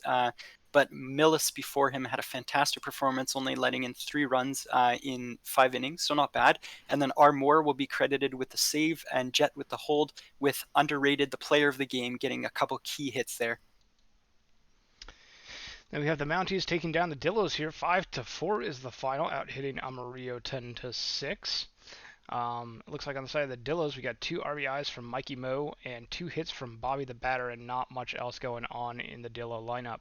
Kingston will get a 3-for-4 outing from Stan Dupp at the top of the order with 1 run knocked in. Yuppers knocks in 2. And on the side of pitching, we have Charthopelhauser, I can't do that one, with the loss, and Nico Parsons, gets the win despite blowing the save for Kingston after Renan Kagamine's no decision. Stan Dupp is your player of the game with that 3-for-4 batting performance. Next up, we've got the Dynamos against the Lemurs, and I believe our last game of the day, and that's going to be a 5-3 win for the Dynamos, improving the record to 6-20, so happy to see that. At bat, a couple hits there for a bunch of their players, including McGee getting 3, Pine getting a couple, and a 4 RBI performance there from the center fielder Pine. On the Louisville side of things, a few hits scattered here and there. O'Sullivan getting a couple RBIs, but not enough at the end of the day, as Chinapapi for Louisville will get credited with the loss, allowing 4 runs in 6 innings, giving the win over to Barden on the Dallas side, and the save to Williams coming in for a 3-inning save, allowing no hits. So pretty good job there from Williams. Not the best from Louisville, unfortunately. And the player of the game will go to Jack Pine there for his multi-hit performance. And that will do it. We got a request to see the standings. They didn't say which one, so I'll show off both of them real quick. We won't take too much time on these because they will be posted to the index later tonight, and we will start that upload in just a moment. But it looks like the Firehawks and the Kingpins are leading the 2 divisions in the minors, and up in the majors, taking a look at the standings. We have the cheating Outer Banks Aviators at 21-4, leading the Legends East. Vancouver Vandals and Boise Raptors are tied for the Legends West at 14-11 apiece. Sarasota Supernovas lead the Champions East, and the Rougarous lead the Champions West. And so that will do it for this stream. So let me go ahead and save again, and then we'll start the upload real quick here. Just gotta check that looks good. And then that looks good as well. Alright, so we're going to go ahead and start the upload. And I want to thank a few people as we continue this this upload here. First off, thank you to my co-host for this stream, Fresh Phil. Thank you very much for joining me, Phil. It was a pleasure having you on, and I hope you enjoyed your first day in the booth here. Yeah, I had a ton of fun. Sorry for the lag at the start there, but I'm happy we got things going, and I really enjoyed myself, so thanks for having me. Absolutely. I look forward to hearing your voice on more streams. It won't be on Tuesday. That will be Jay Steel and Rabbit Sponge on Tuesday 6/29 to kick us off on week two day one of the streams. So be sure to tune into that. I also want to thank the chat. Thank you very much, all of you, for sticking around and keeping active in the chat. It's always lovely to hear what you all have to say and to hopefully respond to a few of you as we continue throughout. And thank you to the stat team for providing us several stats to talk about throughout the games. You guys are awesome. You put in a lot of work, and we really appreciate it. So that will do it for us. Phil, I don't want to keep you around if you have places to be, things to do. We can continue talking a little bit, or we can or I can put on some music. Typically, that's just what I do, is I just put on music in the background for the upload, since it kind of takes a while and it's got to be shown on stream. So Yeah, fair enough. it's up to you. So if you want to take off, I won't keep you. Yeah, I've got nothing going on, to be honest. It's 35 degrees outside in Vancouver right now, so I'm staying inside as much as I can. That's fair enough. That's fair enough. It's actually getting a little bit darker by me. We were supposed to get a little bit of rain tonight, so maybe we'll, I don't know. Clouds are moving fast out there, though. We were on a tornado watch for actually a good portion of the stream. I think an hour and a half ago the tornado watch expired, so I'm glad that nothing crazy happened. Power didn't get knocked out or anything. Of course, I say that now like my power is going to go out while the file is uploading, which would be awful, but... Out of curiosity, what is your favorite name that you saw today? Favorite name? Like in terms of just... Oh yeah, there's some creative ones out there. Oh yeah, that's difficult. I'm pretty partial to Double A. I really like Person Man's player, which is just like a bunch of A's in a row. And then I also like Namey McNamerson is a pretty fun one as well. Yeah. That's I'll change this later. He's a Vandal prospect as well, and so I know that name fairly well. But yeah, so what about you? What was one of your favorites? Oh, there was that gent with the insane render. I thought that was hilarious. I forget his name though. Jim Doig, maybe? Yeah, Doig. Yeah. Oh, that is so funny to me how his render got like that. Other than that, the classic Redacted I thought was hilarious when I read that. Oh, that's a good one. Yeah. Jim. Speaking of like face gens, if you get a chance, take a look at Double A's face gen. I swear he looks like a Blueberry gained sentience. Oh, really? Okay, that's interesting. Yeah. So if you get the chance, take a look at that one as well. You're welcome, Agent. For thanking you guys for sticking around. Yes, thank you, Blowpop. Yeah, thank you to all the viewers and chat. Awesome having you guys here. I'm gonna drop some subs for chat. Hopefully I get someone active in the chat. Usually when I gift these, it's like you get maybe one person who's watching, or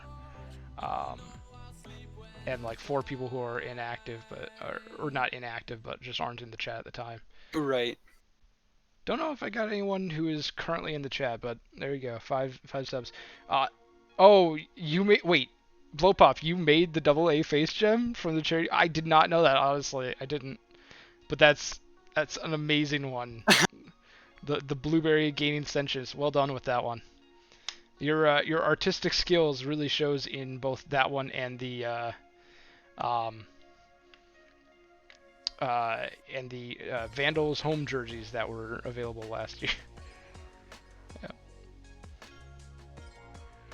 I aided your fantasy team and they gifted you a sub? What? I aided your fantasy... How did I aid your fantasy team? Did you draft Johnson? Because that was a mistake. It's a mistake to draft Alex Johnson. Come on now. You should know that now, Tiger fan. Who requested it, Enoch? Who requested what? Oh, wait. Who requested... Wait. I'm confused. Did Person Man request, like, blueberry face gen or something? I don't know. A mistake you're willing to make. Well, Tiger fan, we shall see how that goes down the line for you. Johnson is historically known to ruin fantasy teams. Blowpop requested it. He requested to win the auction for the face gen?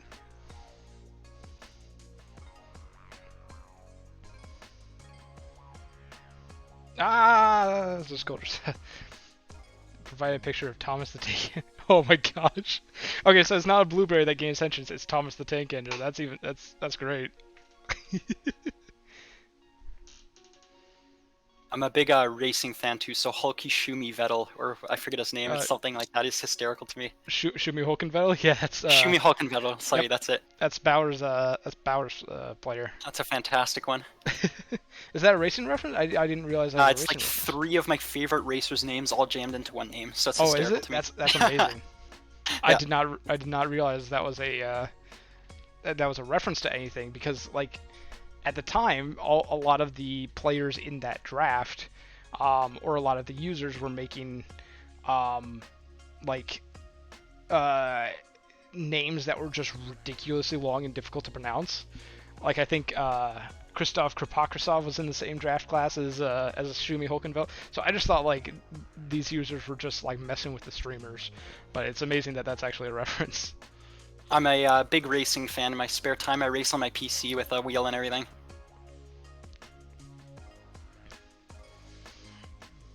I know there's quite a few racers in the PvE as well. I think. Yeah, we have a little Discord chat, which is pretty fun. Oh, do you? Yeah, nice. Yeah.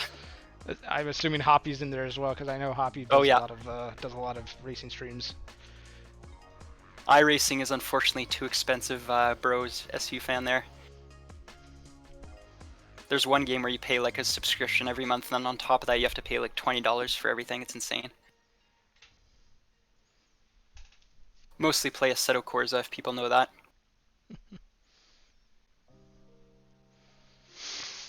Oh man,